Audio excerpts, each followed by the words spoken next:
मह्यं ददाति स्वपदान्तिकं वन्देऽहं श्रीगुरो श्रीयुतापदकमलं श्रीगुरुं वैष्णवांश्च श्रीरूपं सागरजातं सहगण रघुनाथान्वितं तं सजीवं साद्वैतं सावधूतं परिजनसहितं कृष्णचैतन्यदेवं श्रीराधा कृष्णपदां सहगण ललिता श्रीविशाखान्वितं च नमो विष्णुपदाय कृष्णप्रेष्ठाय भूतले श्रीमते भक्तिवेदान्त स्वामिनिधि नामिने नमस्ते सारस्वती देवे गौरवाणी प्रचारिणे निर्विशेष शून्यवादी पाश्चात्य देशधारिणे नमो विष्णुपदाय कृष्णप्रेष्ठाय भूतले श्रीमते भक्तिसिद्धान्त सरस्वती नामिने श्रीवार्षभानवी देवी ललिताय कृपाब्धे कृष्ण संबंध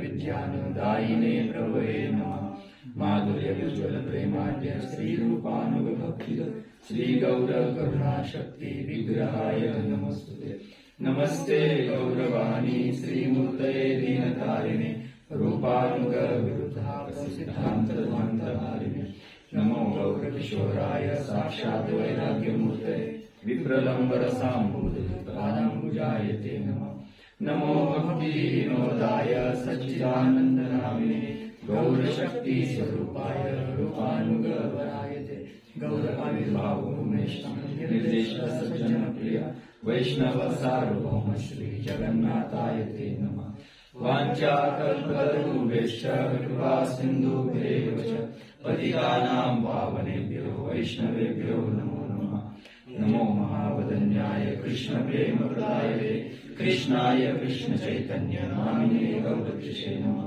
पंचतत्वात्मकं कृष्णं भक्तरूप स्वरूपं भक्तावतारं भक्ताख्यं नमामि भक्तशक्तिकम् हे कृष्ण करुणा सिंधु दीनबंधु जगत्पते गोपेश गोपिका कांत राधा कांत नमोस्तुते जयतां सुरतोपंगोर्ममन्द मतिर्गति मत्सर्वस्व पदाम्बोजो राधा मदन मोहन दिव्य वृंदारण्यपद्मनाद श्रीमद् रत्नाकर सिंहासनस्थो श्रीमद् राधा श्री गोविंद देवो प्रेष्ठाली सेव्यमानो स्मरामि श्रीमान् सरसारंभी वंशीवट तटस्थित कलशं वेणुसुमेरगोपी गोपीनाथाय श्रेयस्तु नः तप्त कांचन गौरांगी राधे वृंदावनेश्वरी वृषभानुसुते देवी प्रणमामि हरिप्रिये जय श्री कृष्ण चैतन्य प्रभु नित्यानंद श्री अद्वैत गदाधर श्रीवासादि गौर भक्तवृंद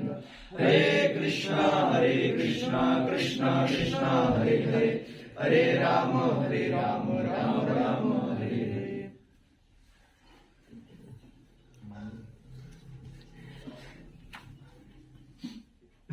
हरे कृष्णा। तो उपस्थित सभी भक्तों का स्वागत है। तो हम ध्रुव चरित्र के बारे में हमारी चर्चा चालू है। तो हमने देखा था कि किस प्रकार ध्रुव और सुनीति के बीच में जब उनके जीवन में इस प्रकार से उनको अपना जो अधिकार हक था वो नहीं मिल रहा है और सुरुचि ने उनको पिता की गोद में बैठने के लिए उनको वहाँ से नकार दिया। तो फिर वो जब सुनीति के पास गए थे तो माता सुनीति का जो एक प्रकार का मनोभाव था और उस मनोभाव के ऊपर हमने बहुत बड़ी चर्चा की है कि किस प्रकार एक सुनीति अपने जीवन में भी मतलब सुनीति का जो मनोभाव है अलग अलग दृष्टिकोण से हमने इसके ऊपर चर्चा की है। तो आज से हम माता सुनीति ने जो उपदेश ध्रुव महाराज जी को दिए थे तो उसकी चर्चा हम शुरुआत करेंगे।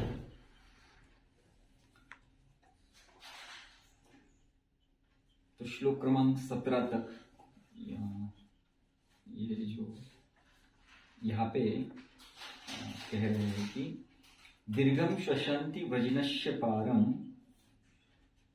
अपश्यति बालकम आह बाला माँ अमंगलम तात परेशु ममस्ता भूंगते जनयत पर दुखद तत्। तो सुनीति का वर्णन कर रहे हैं कि दीर्घम श्वसन्ति, वो भी बहुत ही मतलब दीर्घ श्वास ले रही थी। व्यक्ति दीर्घ श्वास कब लेता है?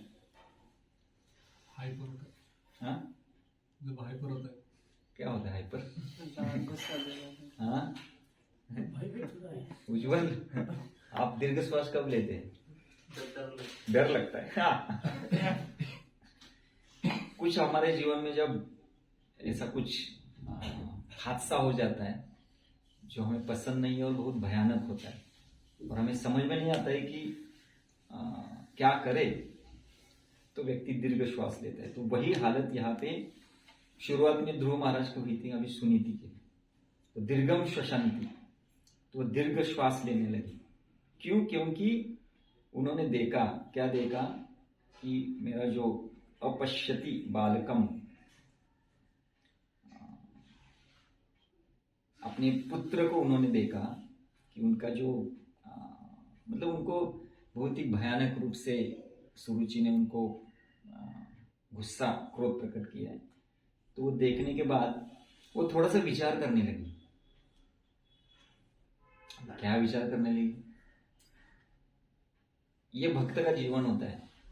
जो भक्त होता है ना, इमीडिएट कुछ रिएक्शन नहीं देता है, तो ये सोचता है। तो वो सोच रही थी और सोच के उन्होंने एक वाक्य कहा, वो बहुत महत्वपूर्ण। क्या बोला उन्होंने? बोले मां अमंगलम, मां अमंगलम तात परेशु। परेशु यानी बाकी जो लोग हैं, विशेष करके हे पुत्र, तात हे पुत्र, आप विशेष करके जो सुरुचि ने हमें कुछ तकलीफ दी है, तो यहां बोल रही है कि परेशु यानी इतर और सुरुचि, उनको क्या क्या नहीं सोचना चाहिए? मां अमंगलम। तो किसी का भी हमें अमंगल कभी सोचना नहीं चाहिए। सबसे बड़ा ये टीचिंग्स यहाँ पे सुनीति दे रही है कि किसके बारे में अमंगल नहीं सोचना चाहिए? जिन्होंने हमें तकलीफ दी है। सुनीति से बोल रही है। अभी सुनीति क्यों बोल रही है ऐसा, कोई बताएगा? ये कौन बोल रहा है? सुनीति बोल रहे हैं, सुनीति की भक्ति बोल रही है। भक्ति। हाँ, तो जब हृदय में जब भक्ति भरी होती है ना, तो वो व्यक्ति नहीं बोलता है। कौन बोलता है? उसकी भक्ति बोलती है। और इसको जैसे भगवद गीता में भगवान बताते ना कि तेषाम सतत युक्ता नाम भजताम प्रीतिपूर्वकम, आगे क्या? ददामि बुद्धि योगम। तो जब किसी के हृदय में जब भक्ति होती है ना, तो भगवान उनको क्या करते हैं? बुद्धि प्रदान करते हैं।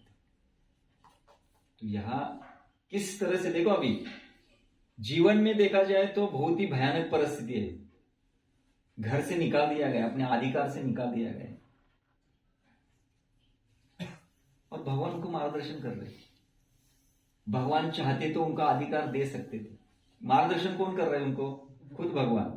इतना बड़ा मतलब जीवन में हादसा होने के बाद भी भगवान कहते हैं सुनीति के द्वारा, भक्ति के दृष्टिकोण से कहते हैं कि किसी का बुरा मत सोचो। सुनीति बोलनी चाहिए थी, ठीक है आप मुझे बता रहे हैं, मेरा कल्याण तो करो ना। मुझे हमारा अधिकार वापस दे दो। उन्होंने वो नहीं कहा। क्यों नहीं कहा?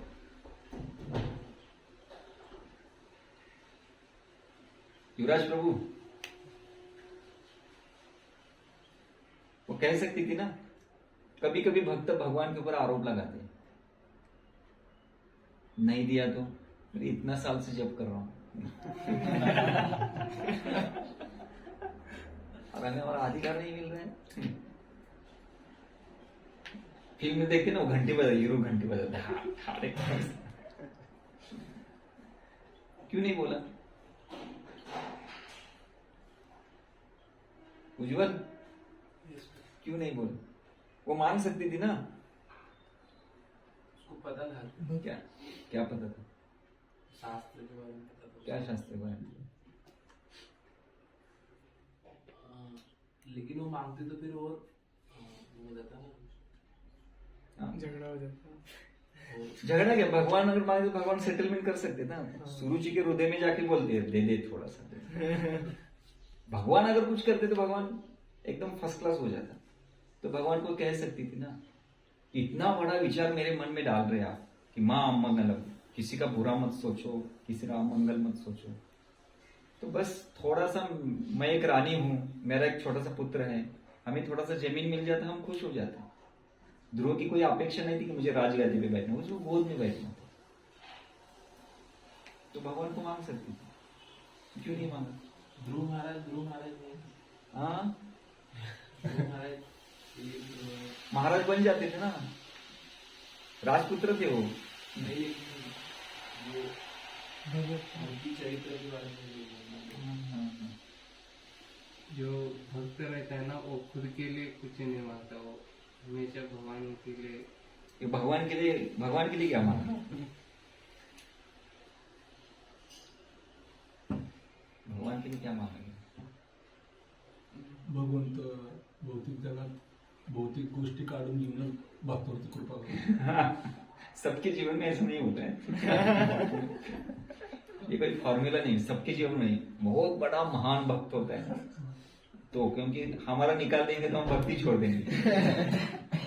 समझ रहे? तो बहुत ही बड़े महान भक्त होते ना, तो भगवान उनका सब हरण कर लेते, वो बताते देखो मैंने सब कुछ हरण किया, फिर भी ये भक्त मेरे शरण में।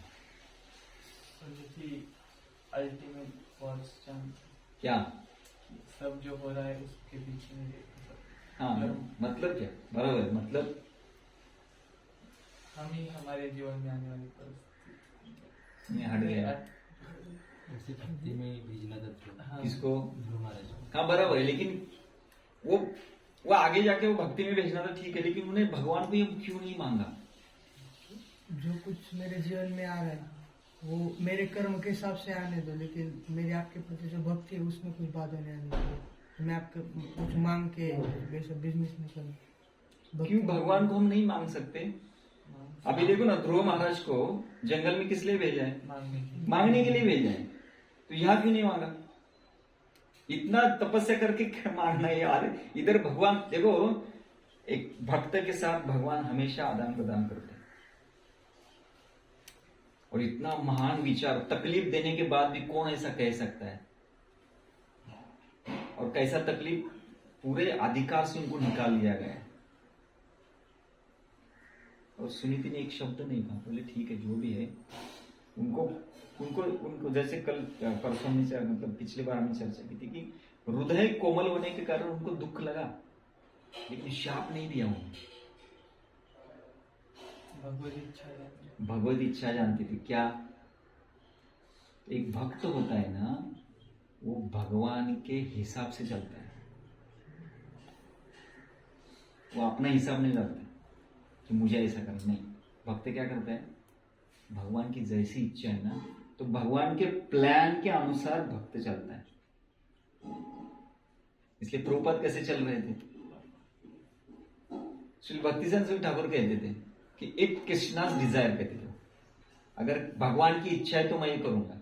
हमेशा वो कहते थे, अगर कोई उनको बोलते थे महाराज जी आपको ये करना, ठीक है कृष्ण की इच्छा है तो करेंगे। तो हर एक शुद्ध भक्त को पता है कि भगवान का मेरे लिए कुछ तो प्लान है, और हम आगे जाके देखते हैं। अभी हमारे जीवन में क्या है, हमें पता है कि ध्रुव महाराज जैसे उज्जवल बोले ना कि आगे जाके भक्त बने, लेकिन उनको क्या पता था?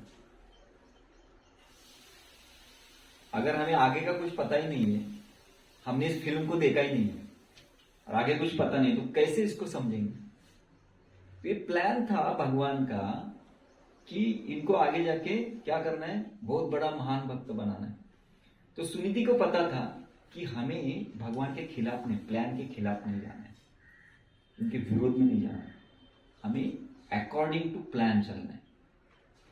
तो भक्त अपने प्लान से जीवन नहीं जीता है। हम अपना प्लानिंग करते ही नहीं कि नहीं, बोलते प्रभु जी सुबह ऐसा करूंगा, ऐसा करूंगा, दिन भर ऐसा अपना प्लान करते, क्योंकि हम भक्त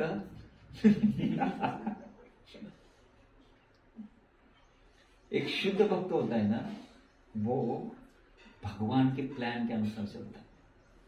अभी देखो पांडवों का जीवन अगर हम देखेंगे, उन्होंने कभी तो कृष्ण को बोलना चाहिए था कि भगवान हमने तो अपना पूर्ण रूप से आपका आश्रय लिया है, लेकिन हमारे जीवन में पूरा उल्टा ही हो रहा है। कभी तो बोलना चाहिए था, लेकिन कभी नहीं बोले। क्यों नहीं बोले?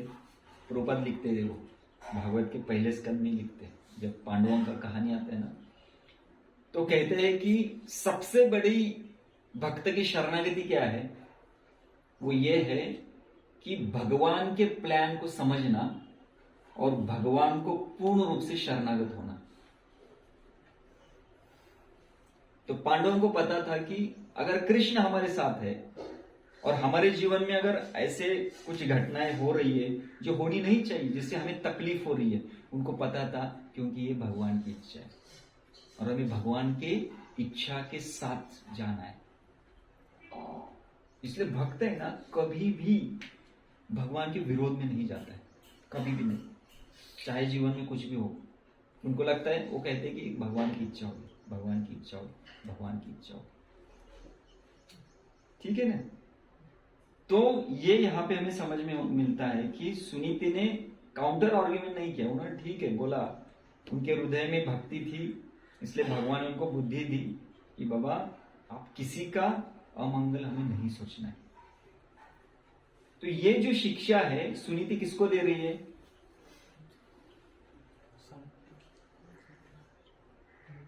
किसको दे रही है?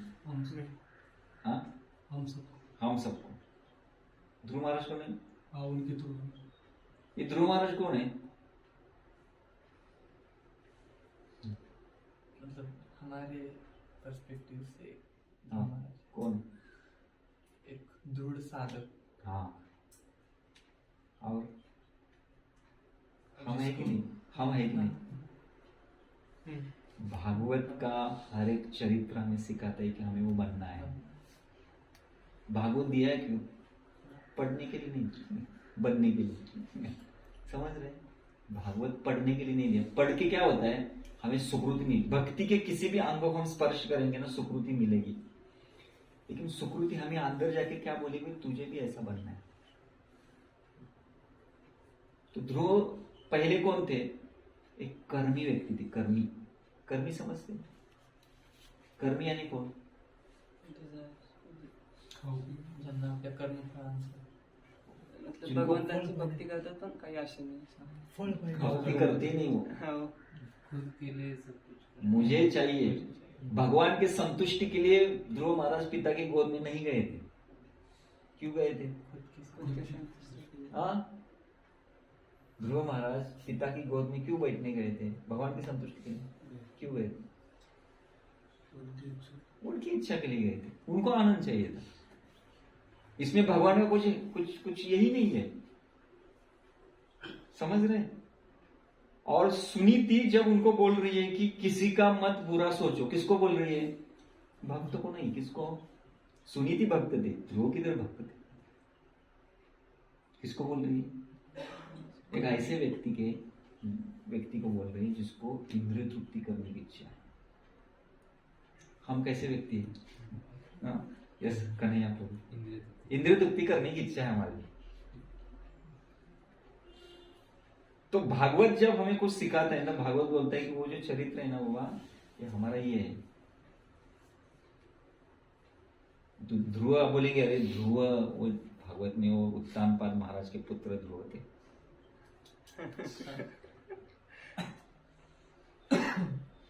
तो भागवत कहते हैं हर एक व्यक्ति को क्या बनना है? ध्रुव बनना। इसलिए पहला लेसन हमें सुनीति बता रही है। सुनीति गुरु के रूप में है ना हमारे जीवन में। वो पहला उपदेश क्या बता रही है? किसी का अमंगल नहीं सोचना चाहिए। तो अभी इसके ऊपर हम चर्चा करेंगे थोड़ा कि किसी का अमंगल हमें नहीं सोचना चाहिए। हम अमंगल क्या सोचते हैं? मतलब अमंगल के क्या क्या स्टेजेस है? क्या क्या सोचते हैं हम दूसरे के बारे में? एनिमीज से स्टार्ट होते हैं. नहीं, स्टार्ट कैसे भी हो, लेकिन क्या क्या सोचते हैं? मतलब ये मेरे से ज्यादा कर रहा है, इसको नीचे लाना पड़ेगा. हाँ. कुछ तो बुराई करने का प्रयास करते हैं और कभी कभी इसके बारे में दूसरों को गलत बताते हैं. ऐसे इंफॉर्मेशन बढ़ते बढ़ते ऐसे करती, फिर बाद में उसके कभी एक हद तक भी जाता है कि उसको मार दे। हाँ, तो हाईएस्ट क्या है उसमें, बस उसको खत्म ही करो, न रहेगा बेटा कि वो न रहेगा बात, न बचेगी बात। तो एनवी का जो टॉप मोस्ट है कि बस खत्म ही करो उसको। ऐसा होता है पूरे जगत में। क्या चल रहा है यही अब न्यूज़पेपर में, क्या पढ़ते हैं? है। यही है सब। बस उनको सुनीति नहीं मिली है और उनकी इच्छा भी नहीं है। इसलिए अमंगल जो होता है ना, अमंगल जब हम, तो इसलिए यहां पे आगे वो बोल रही है कि क्यों नहीं हमें अमंगल सोचना चाहिए, क्योंकि अगर, यहां पे वो बोल रही है कि जिसने हमारे जीवन में ऐसा कुछ दुखित कार्य किया है, भौतिक प्रकृति का जो नियम है वो क्या है? न्यूटन थर्ड लॉ क्या है? फल मिले, रिएक्शन मिले, किसको? जिसने वो हमको दुख दिया उसको क्या मिलना चाहिए? उसका रिएक्शन मिलेगा। उतना ही मिलता है। हम जितना दूसरों को तकलीफ देंगे, प्रकृति देख रही है, प्रकृति आंखें बंद करके बैठती नहीं है, समझ रहे हैं? हम जितना दूसरों को तकलीफ देते, कुछ भी तकलीफ देते, तो जैसे भगवान बोलते हैं ये यतामाम प्रपद्यन्ते, जैसे प्रकृति बोलती है ये यतामाम प्रपद्यन्ते, वो भी तकलीफ देती है। इसलिए हमें बोलना है कि हमारे जीवन में कोई व्यक्ति हमें दुख दे रहा है, क्यों दुख दे रहा है?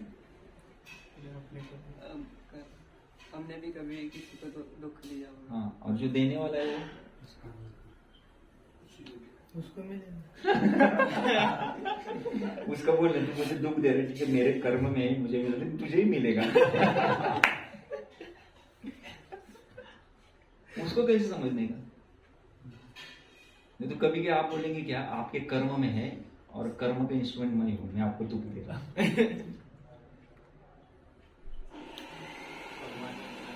हाँ, भक्तांचे विषय, भक्तीच्या विषय झालं तर नॉर्मल सगळ्यांच्या बाबतीत रूल सबके लिए समान। आपका अलग कुछ कहना है? बलराम शक्तीप्रभूंचे ऐकलं होतं की ते म्हटले भक्ताच्या आयुष्यात दोनच गोष्टीमुळे प्रॉब्लेम्स येतात, एक तर त्या अपराधांमुळे, दुसरी गोष्ट भगवंताची मर्सी असते। हाँ, तो अपराध बोलते कर्म ही ना, हाँ, कर्म ही ना। हो बरोबर। अपराध क्यों होता है? कर्म की वजह से होता है, कुछ गलत कर्म किया वैष्णव के प्रति, उसका ही रिएक्शन मिलता है ना, वही तो मैं बोल रहा हूँ ना। तो जो भी हमें ये सोचना है कि पहला चीज ये सीखना है कि मेरे जीवन में जो कुछ भी हो रहा है और जिसके कारण हो रहा है, उसका कारण कौन है? मैं हूं, मेरे ही कर्म है। तो अच्छा हो रहा है मेरे ही कर्म है, बुरा हो रहा है मेरे ही कर्म है, तो उस कर्म को भगवान के द्वारा भेजा जाता है। तो कर्मी के जीवन में प्रकृति के द्वारा भेजा जाता है, भक्त के जीवन में भगवान के द्वारा भेजा जाता है। इसलिए हमें कभी भी अपने हृदय में किसी का अमंगल नहीं सोचना चाहिए। जब हम दूसरे का अमंगल सोचते हैं ना, समस्या क्या होती है? हृदय किसका दूषित होता है? देखो ना, जो बोलते हैं ना, हम जब दूसरे के बारे में गलत सोचते हैं ना, तो जब सोचते हैं तो हम अपने हृदय को क्या कर रहे हैं? दूषित कर रहे हैं। अपने हाथ से ही मतलब ना, अपने पैर पे कुल्हाड़ी मारना। हम दूसरे के बारे में अच्छा सोच रहे हैं खुद के बुरा। तो हमारा हृदय अच्छा हो रहा है। तो इसलिए बोलते हैं ना कि हमें अपने हृदय को शुद्ध करना है, अशुद्ध करना है, ये हमारे हाथ में। भावना जो होती है, भावना, यहाँ पे भावना प्रकट की गई है। और यहाँ पे सुनीति बोलती है कि अगर कोई व्यक्ति दूसरों को तकलीफ देता है ना, तो वो खुद अपने जीवन में बहुत बड़ा तकलीफ खड़ा कर सकता है। उसके जीवन में बहुत बड़ा संकट आ सकता है। इसलिए हम देखते हैं कि लोग है ना, भौतिक जगत में लोग क्या करते हैं, वो एक है ना, जिसकी लाठी उसका भैंस, नहीं जिसकी भैंस उसकी क्या होती है, जिसकी लाठी उसका भैंस, है कि नहीं? तो वो तो तकलीफ दे रहा है कि नहीं भौतिक जगत का? इसके ऊपर आपका क्या कहना है? जिसकी लाठी उसकी भैंस,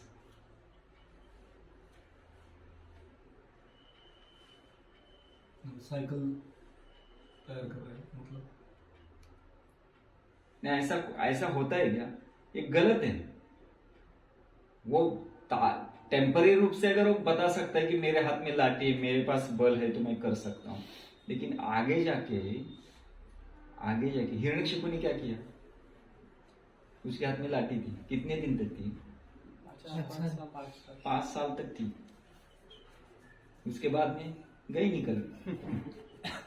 तो कोई भी हो, इस भौतिक जगत में सबसे भयानक शक्तिशाली कौन था? तो हिरण्यकशिपु था। उसकी तुलना क्या करते हैं? बोलते एक बार वो या कैलाश पर्वत पे गया था, नहीं, रावण एक बार कैलाश पर्वत पे गया था ना, तो वहां पे कुछ तो एक कुंडल पड़ा हुआ था, तो वो उठा रहा था, तो उसको उठा नहीं रहा था, तो शिवजी बोले हिरण्यकशिपु के कान की बाली है।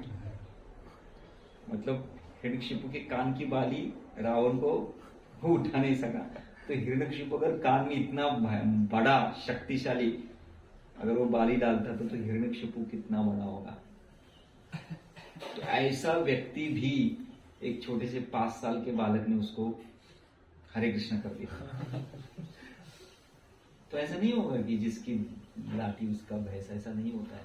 लोग कहने के लिए कह सकते। इसलिए भक्तों के सोचना है कि मेरे जीवन में अगर मुझे भक्ति में प्रगति करना है तो मेरे जीवन में कभी भी दूसरों के प्रति या ईर्ष्या, द्वेष या अमंगल बिल्कुल नहीं आना चाहिए। और अगर मैं किसी के बारे में बुरा सोचता हूं तो मैं मेरे ही हृदय को दूषित कर रहा हूं, मेरा ही हृदय दूषित हो रहा है। इसलिए ऐसा कहते हैं ना कि मुझे अगर मेरे हृदय को स्वच्छ करना है ना तो मेरी भावना को स्वच्छ करना पड़ेगा। तो पहले जब हरिनाम प्रयोग करेंगे बाद में, लेकिन पहले हमें भागवत क्यों पढ़ते हम लोग? भागवत इसलिए पढ़ते कि इससे हम सीखे कि हमारी भावना क्या होनी चाहिए।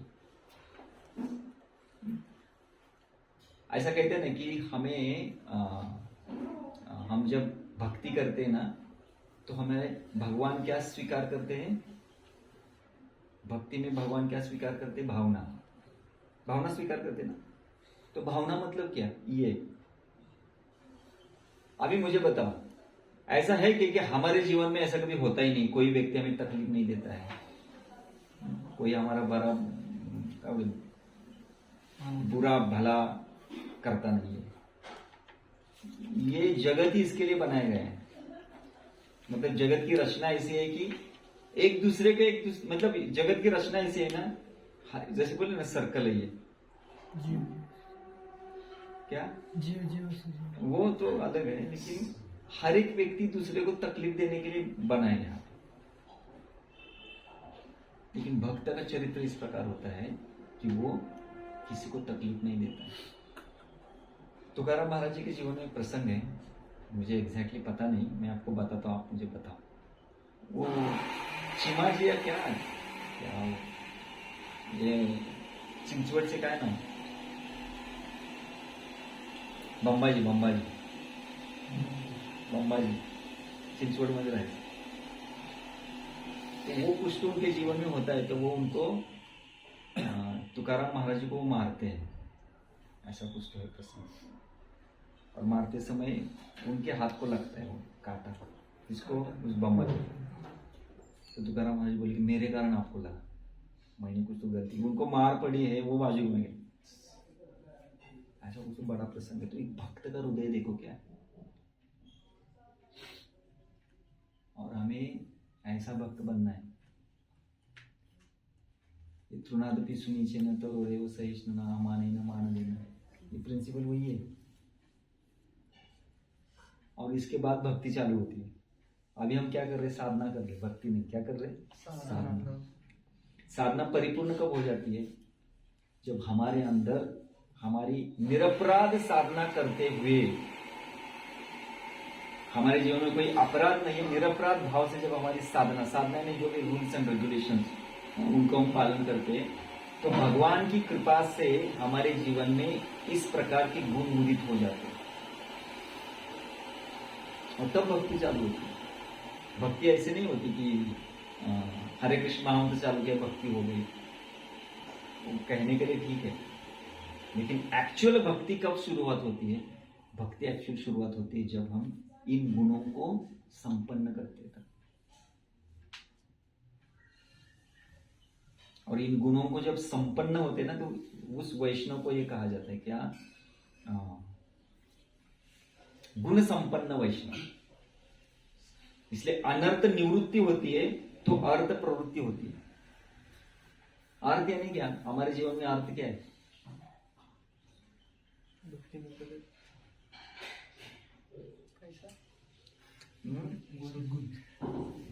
सद्गुण।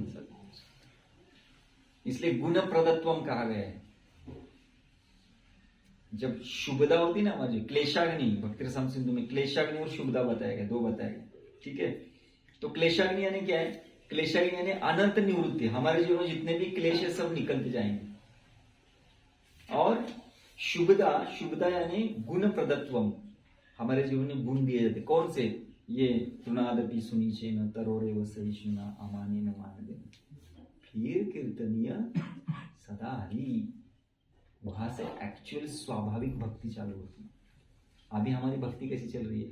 फोर्सफुली, नियम पूर्वक, फोर्सफुली, है ना।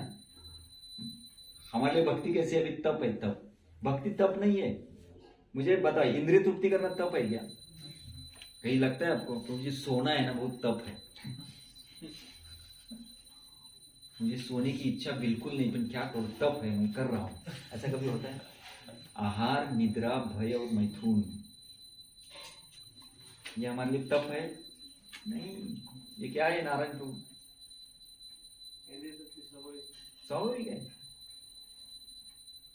खाना कभी लगता है क्या कि तप है हमारे लिए? नहीं लगता, स्वाभाविक है। तो भक्ति कैसा है? अभी भक्ति हमारी तप है। क्यों तप है? क्योंकि इंद्रिय तृप्ति करने का अधिकार हमने प्राप्त किया है। क्या है इंद्रिय तृप्ति करने का अधिकार? व्यक्ति को जब वो चीज करने का जब अधिकार प्राप्त होता है ना, उसके जीवन में वो चीज स्वाभाविक बन जाती है। स्वाभाविक। तो इंद्रिय तृप्ति का अधिकार हमें मिला है। वो क्या है अधिकार? उज्जवल प्रभु, इंद्रिय तृप्ति का अधिकार क्या है?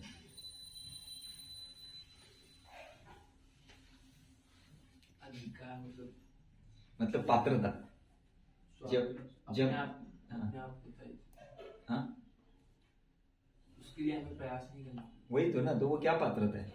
वही पात्रता भक्ति में आनी चाहिए, तो भक्ति स्वाभाविक हो जाएगी। तो भक्ति की पात्रता क्या बोले? तृणादपि सुनीचे, ये भक्ति की पात्रता। इसलिए तो सुनीति ध्रुव महाराज के हृदय में इस प्रकार की भावना उदित कर सकी, क्योंकि वो तृणादपि थी। नहीं तो नहीं। तो इंद्रिय तृप्ति स्वाभाविक है। तो फिर इंद्रिय तृप्ति स्वाभाविक, तो इंद्रिय तृप्ति करने का अधिकार क्या है? कलयुग में अधिकार लेके, कलयुग में आए तो अधिकार लेके आए। लेके तो क्या है अधिकार?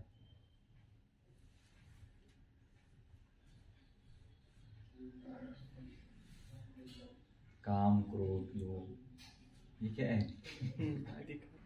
किसका अधिकार है? किसके कारण हम इंद्रिय तृप्ति करते हैं? उनके कारण ना। तो यह अधिकार हमारे हृदय में है। काम, क्रोध, लोभ, ये किसका अधिकार है? इंद्रिय तृप्ति करने का। स्वाभाविक, जब तक ये काम, क्रोध, लोभ या षड रूप हमारे हृदय में रहेंगे, तब तक स्वाभाविक रूप से हम इंद्रिय तृप्ति के प्रति आकर्षित रहेंगे। हमें कोई बताने की जरूरत नहीं, प्रभु आप इंद्रिय तृप्ति करो। बताने की जरूरत है क्या? कभी बताने की जरूरत नहीं। क्या नारायण जी, बताना पड़ेगा इंद्रिय तृप्ति करना है? नहीं। भक्ति करना है, बताना पड़ता है। तो ये फर्क है अधिकार का। तो जैसे काम क्रोध लोभ के कारण स्वाभाविक इंद्रिय तृप्ति करते हैं ना, वैसे ही इस तृणादपि के कारण स्वाभाविक क्या करेंगे, भक्ति करेंगे। इसलिए भक्ति में ठाकुर के एक भजन है, श्री कृष्ण कीर्तन यदि मानस तोहार। अगर आपको भगवान के भक्ति करने में, कीर्तन करने में अगर मानस मतलब आपकी इच्छा है, तो क्या करो, ये सब दिया गया है तृणादपि सुनीचे, वो भजन में दिया गया है। और भक्ति ठाकुर बाद में कहते हैं, लास्ट में कहते हैं कि हे भगवान, कब मुझे यह अधिकार प्राप्त होगा। इसलिए जब तक हमें अधिकार मिलेगा नहीं, तब तक भक्ति स्वाभाविक नहीं हो। भक्ति कैसा है, भक्ति की व्याख्या बोलते हैं अहेतु की अप्रतिहता, उसको खंड नहीं है। जैसे इंद्रिय तृप्ति में खंड है क्या, नॉन स्टॉप करते हैं लोग, है कि नहीं? नॉन स्टॉप करते हैं, कोई खंड नहीं है। और करने बाद थकते नहीं, और थक जाते तो बोलते ना, प्रभु जी तुम्ही किती किलो चपाती खाल्ल्या आजपर्यंत, पुरी, गुलाबजामुन, स्वीट राइस, भात, कितना टन खाया? बहुत टन खाया। कभी थके? हरिनाम अभी कुछ सालों से चालू किया तो बोले थक रहे थे, बहुत हो रहा, 16 माला खींचना, थोड़ा कम नहीं हो सकता?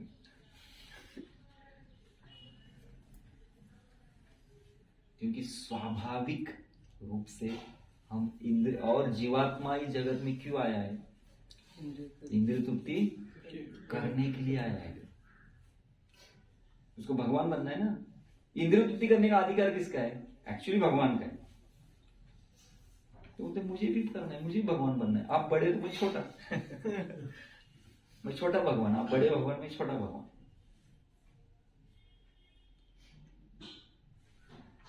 तो जीवात्मा का कुछ इच्छा, जीवात्मा की एक इच्छा है, उसे इंद्रिय तृप्ति करना है। और माया ने बोले दैवी शब्द क्या है, दैवी शब्द का अर्थ पता है आपको? दैवी शब्द का अर्थ है दैवी ऐशा गुणमयी मम माया दुरत्या। तो दैवी ऐशा, भगवान बोलिए मेरी माया से दैवी मतलब क्या है, इंद्रिय तृप्ति के साधनों से जो पूर्ण रूप से भरी हुई है, उसको दैवी कहा है। जिसके अंदर जीवात्मा को इंद्रिय तृप्ति करने के लिए सब सुविधा उपलब्ध है, ऐसी माया किसके भगवान होते, मेरी है। तो मुझे बताओ अभी, देखो कि जो इंद्रिय तृप्ति देने के लिए सुविधा संपन्न ऐसी माया है, उस माया को मुझे कहना है कि मुझे इंद्रिय तृप्ति नहीं चाहिए, ऐसा कभी हो सकता है? इसलिए कितना भी हम सोचेंगे ना, मुझे इंद्रिय तृप्ति नहीं करनी है, नहीं करनी है, नहीं करनी है, ऐसे नहीं करते, बोलते करते हैं। बोलते नहीं देखना है, देख रहे बोलते मुझे नहीं देखना नहीं खाना है, खा रहे हैं, बोले नहीं खाना है, तो आज से नहीं खाना है। अरे खा तो रहे हैं, क्योंकि स्वाभाविक है वो। और जो स्वाभाविक होता है ना, वो एक्चुअली वो कार्य होता है। इसलिए भक्ति कब स्वाभाविक होगी, जब वो अधिकार मिलेगा। और वो अधिकार क्या है, ये तृणादपि सुनिए। वो देंगे कौन, भगवान देंगे। कब देंगे, जब ऐसी भावना हमारी होगी। कैसी भावना, ये यहाँ सुनीति बता रही है, ये भावना होनी चाहिए। इसको कहते हैं कि निरपराध जीवन जीना। नियम से भगवान संतुष्ट नहीं होते, नियम से हमारे जो भी आचार्य वृंद है वो संतुष्ट नहीं होते। किससे संतुष्ट होते हैं, निरपराध जीवन से। तो नियम पालन करने छोड़ेंगे, सिर्फ निरपराध जीवन जिएंगे। सपोर्ट, क्या सपोर्ट, नियम से उनको कुछ लेना देना है क्या? नहीं। वो कैसे संतुष्ट होते हैं? पहली बात, नियम के में किसने दिए, उन्होंने ही दिए, लेकिन नियम से वो संतुष्ट नहीं है। देने वाले वो है, और बोलते हैं कि मुझसे हमें कुछ लेना देना नहीं। तो दिया क्यों, हमें पूछना चाहिए ना, ये आचार्य बने, आपने हमें नियम क्यों दिए? क्यों दिए नियम?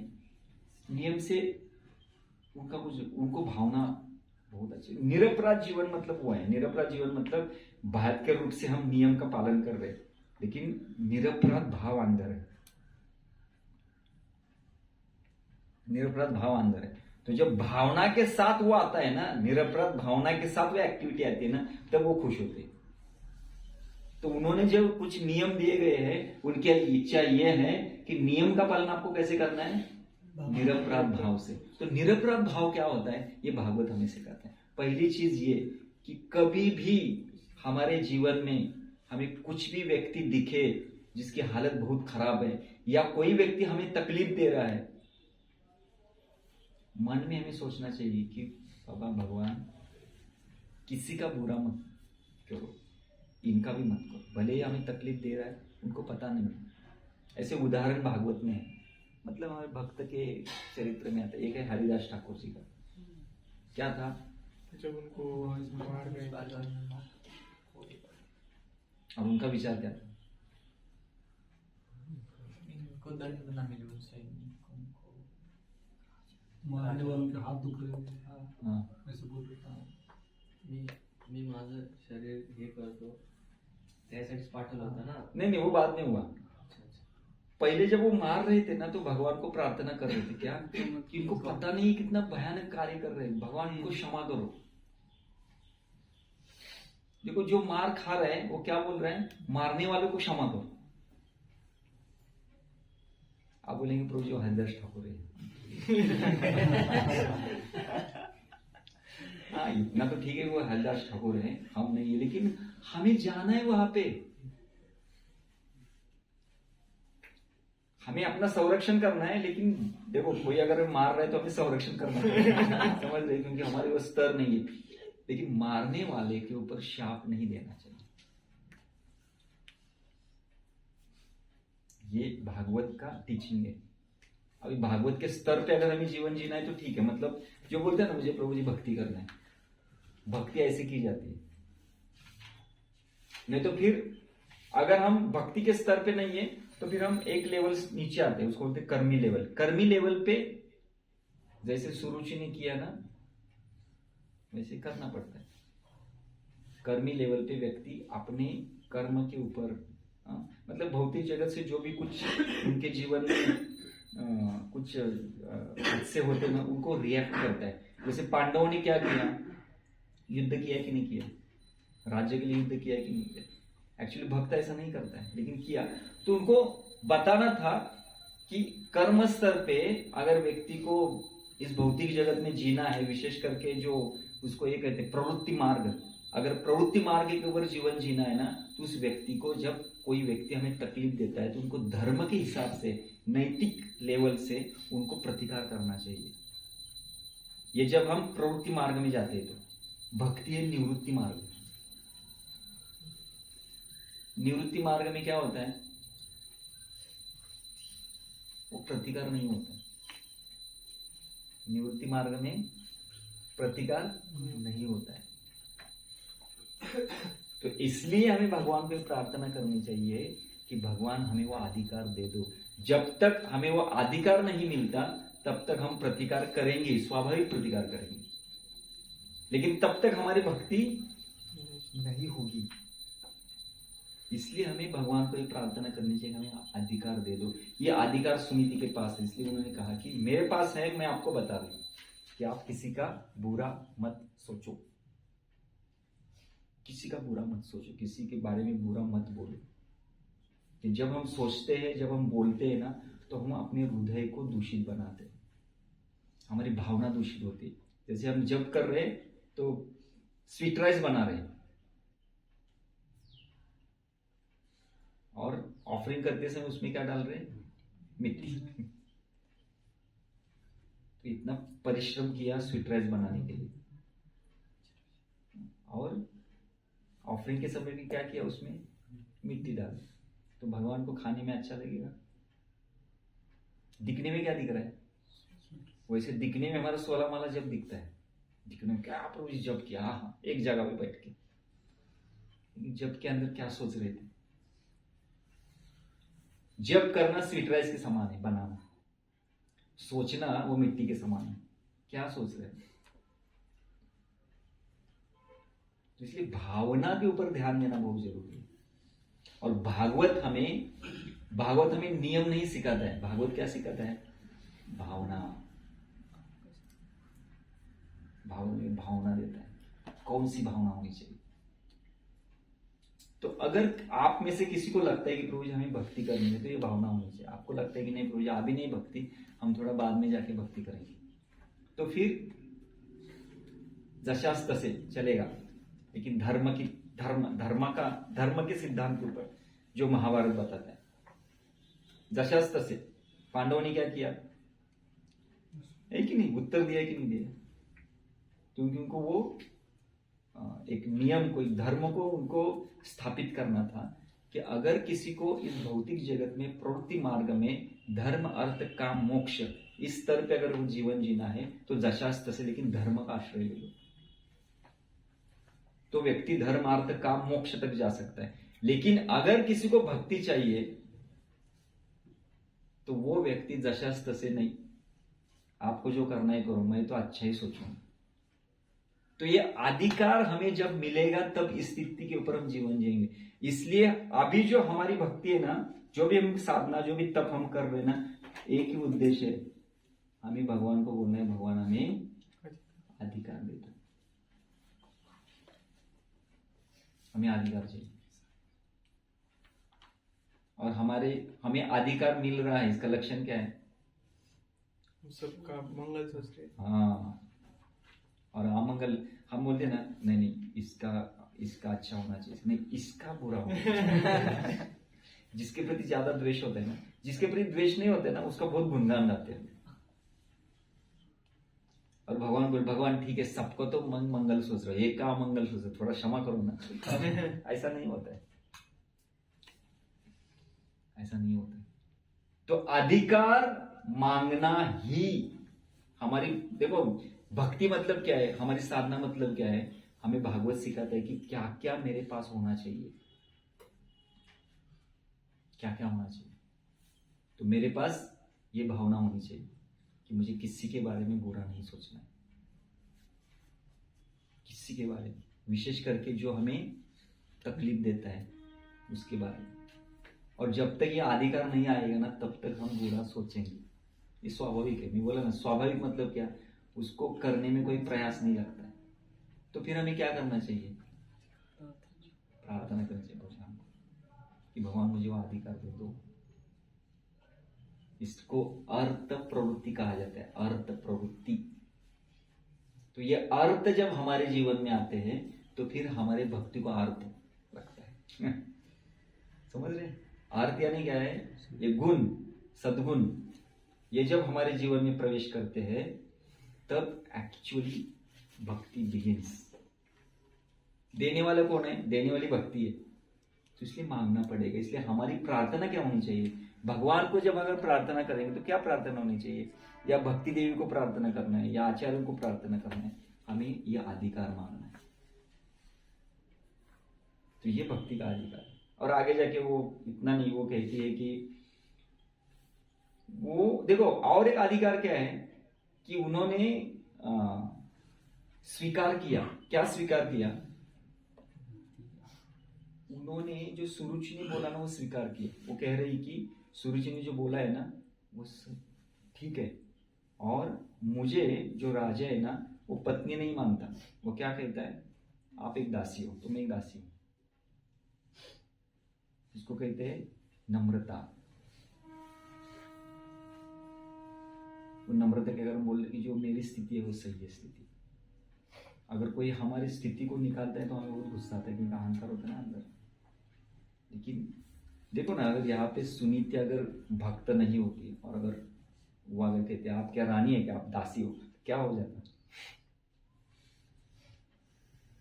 तो उनके पास अधिकार है। समझ रहे हैं ना? जिसके पास अधिकार है उसका रिएक्शन ये होता है, वो एक्सेप्ट करता है, परिस्थिति को एक्सेप्ट कर रहा है। और परिस्थिति में किस तरह से हम उच्च चीज को प्राप्त करने का प्रयास कर सकते, इसके बारे में सोच रही है। और इसलिए कहते हैं कि उन्होंने सच कहा है आप एक दुर्दैव स्त्री के गर्भ से आपका जन्म हुआ है। मैं कौन हूं? दुर्दैवी। नाम नामधकारी बहुधा निज सर्वशक्ति तत्रार्पित निमित्त स्मरणे न काल। आगे क्या? एतादृशी तव कृपा भगवन् ममापि दुर्दैवमी। तो खुद को दुर्दैवी मान रही है। और वो श्लोक बताते हैं कि खुद जब तक हम खुद को दुर्दैवी नहीं मानेंगे, ये नम्रता तब तक प्रकट नहीं होती। उसके आगे है ना तृणादपि सुनीचेन, उसके आगे है ना तीसरा श्लोक वही है ना। लेकिन जब वह दुर्दैव मी, मैं दुर्दैवी हूं, ऐसे यहां पे वो बोल रही है, तो आगे नम्रता प्रकट हो रही है। तो वो सोच रही कि मैं दुर्दैवी हूं। और दुर्दैवी किस एंगल से बोल रही है? मैं आपके लिए कुछ नहीं कर सकती। ध्रुव महाराज कुछ अपेक्षा लेके गए थे मां के पास, ये कुछ तो करेगी।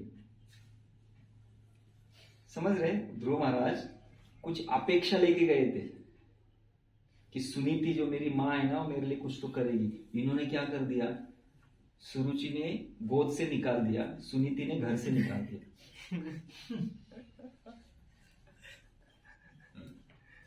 और ध्रुव महाराज ने स्वीकार किया कि नहीं? सबसे भयानक क्या किया? सुनीति ने किया, घर से ही निकाल दिया, बोले अभी जंगल में जाओ। तो उनको पता था कि भगवान का प्लान है अभी इसके पीछे। और ध्रुव महाराज ने एक्सेप्ट किया, सुरुचि का नहीं किया, सुनीति का किया, क्योंकि रिस्पेक्ट है ना। हमने चर्चा की थी, जब रिस्पेक्ट होता है तो कितना भी बड़ा कोई बोले ना, हम स्वीकार करते। तो बोली मैं दुर्दैवी हूं, और उन्होंने सही कहा है। इसलिए आपको क्या करना है, जैसे आपके माता ने आपको कहा है ना कि अगर आपको यह स्थिति चाहिए तो आपको क्या करना पड़ेगा? भगवान के चरण कमल का आराधना करना पड़ेगा। जब तक आप भगवान की चरण कमल की आराधना नहीं करते ना, तब तक आपको ये पद प्राप्त नहीं होगा। डायरेक्टली वो कहा रही है। और ये किसने एक्चुअली, ये उपदेश किसने दिया है? सुरुचि ने दिया है। समझ रहे? सुरुचि बोली ना, सुरुचि का वाक्य पता है ना, वो क्या बोली? अगर आपको यह स्थान चाहिए तो आपको क्या करना पड़ेगा? तप करना पड़ेगा, भगवान का तप करना पड़ेगा, भगवान के लिए तप करना पड़ेगा। जब भगवान प्रसन्न होंगे तो भगवान को क्या बोलना है कि सुरुचि के गर्भ में मुझे डालो, गर्भ में। आप मेरे गर्भ से प्रकट होंगे तो आपको ये स्थान मिलेगा। तो ये उपदेश एक्चुअली सुरुचि ने दिया है। देखो, गलत व्यक्ति भी अच्छा उपदेश दे सकता है अगर हमारी मति अच्छी हो तो स्वीकार करने के लिए। सुनीति की मति अच्छी थी, इसलिए बोली, वो बोली, सही बोली। अगर आपको अगर चाहिए तो भगवान की आराधना करनी पड़ेगी, भगवान के चरण कमल को आपको शरण जाना पड़ेगा। तो उठो, उठो और जाओ, जंगल में जाओ और भगवान के चरण कमल का स्वीकार करो। और भगवान इतने श्रेष्ठ है कि जो भी कोई उनकी शरणागति लेता है ना, भगवान उनके समस्त प्रकार के कष्ट भी दूर करते हैं और उनको जो चाहिए वो देते हैं। उदाहरण किसका दे रही है? ब्रह्मा जी का उदाहरण है। ब्रह्मा जी ध्रुव महाराज के रिश्ते में कौन लगते थे? प्रपितामह, प्रपितामह लगते थे। तो बोले आपके प्रपितामह, उन्होंने भी उनको, उन ब्रह्मा जी को क्या चाहिए था? क्या चाहिए? ब्रह्मा जी ने तप क्यों किया? पता नहीं। सृष्टि करने के लिए शक्ति मांगी ना, तो उनको इंजीनियर बनना था। आपको कौन सा इंजीनियर बनना है? कंप्यूटर। तो ब्रह्मा जी को इंजीनियर बनना था, तो उन्होंने तप किया और भगवान ने उनको इंजीनियर बना दिया। है कि नहीं? ब्रह्मा जी इंजीनियर है कि नहीं, मुझे बताओ, है कि नहीं? तो किसने बनाया उनको इंजीनियर? भगवान ने बनाया। कब? जब तप किया तो। इसलिए उदाहरण वो दे रही है कि आपको अगर ऐसा जगह चाहिए ना, तो आपके प्रपिता ने वही तप किया था, भगवान प्रसन्न हुए, भगवान इनको शक्ति दे दी। और इतना ही नहीं, दूसरा उदाहरण दे रहे वो स्वयंभू मनु का। तो आपके जो दादाजी कहते हैं ना, आजोबा ने दादाजी, उन्होंने भी क्या किया था, उन्होंने भी भगवान की आराधना की थी, इसलिए उनको स्थान मिला। तो ध्रुव महाराज को महाजन बता रही, कौन कौन से महाजन इस मार्ग से गए, महाजन गता से पंथ। इसलिए ज्यादा चिंता मत करो कि ध्रुव उठो, अभी रो मत, किसी का बुरा भला मत सोचो। अगर कोई हमारे बारे में बुरा सोच रहा है, जो व्यक्ति बुरा सोचता है उसका अपने आप बुरा हो जाता है। तो देखो उनके जीवन में कैसे हुआ, सुनीति, सुरुचि और उत्तम। इसलिए सुरुचि ने जो बोला है वो सही है। आप जाओ तो ददामी बुद्धि योगम तम, ये सब कुछ भगवान ने उनको बुद्धि दी। और सुनीति को पता था ये भगवान की बुद्धि है, इसलिए भगवान हमारे जीवन, भगवान का कुछ तो प्लान है हमारे जीवन में, इसलिए हमें इस रास्ते से भेज रहे हैं। तो उन्होंने उसका स्वीकार किया, सुनीति के उपदेशों को उन्होंने धारण किया, और वो ध्रुव महाराज अभी घर से बाहर निकलेंगे। और एक कहानी होती, जब कोई नया व्यक्ति होता है ना, नया कोई स्टूडेंट होता है जो घर से दूर आता है, हॉस्टल में रहता है, तो वो रोता है। क्यों रोता है? घर की याद आती है। तो सुनीति को पता था इसको भी याद आएगी। तो सुनीति बोली, देखो आप ऐसा मत सोचो कि मैं एक माता हूं ना, उसको फैमिली सिकनेस कहते हैं ना, बच्चे रोते हॉस्टल में, मम्मी पापा करके रोते। सुनीति को पता था या आगे जाके कौन से अगर जंगल में किसी हॉस्टल में रहेगा ना तो उसको मेरी याद आएगी। तो सुनीति आके कह रही है कि मेरे पास तो एक माता का हृदय है, लेकिन भगवान के पास कितने हजारों माता का हृदय, तो फैमिली सिकनेस आपको नहीं आएगी। जा, ये प्रमाण है भागवत में, झूठ नहीं बोल रहा, पढ़ो। हाँ, तो भगवान के पास हजारों माताओं का हृदय है, मेरे पास तो एक ही है। तो आपको लगेगा कि मुझसे विलग होके आपको दुख लगेगा, लेकिन भगवान की प्राप्ति होने के बाद आपको दुख नहीं होगा। जाओ। और वो जो भगवान है वो कैसे है?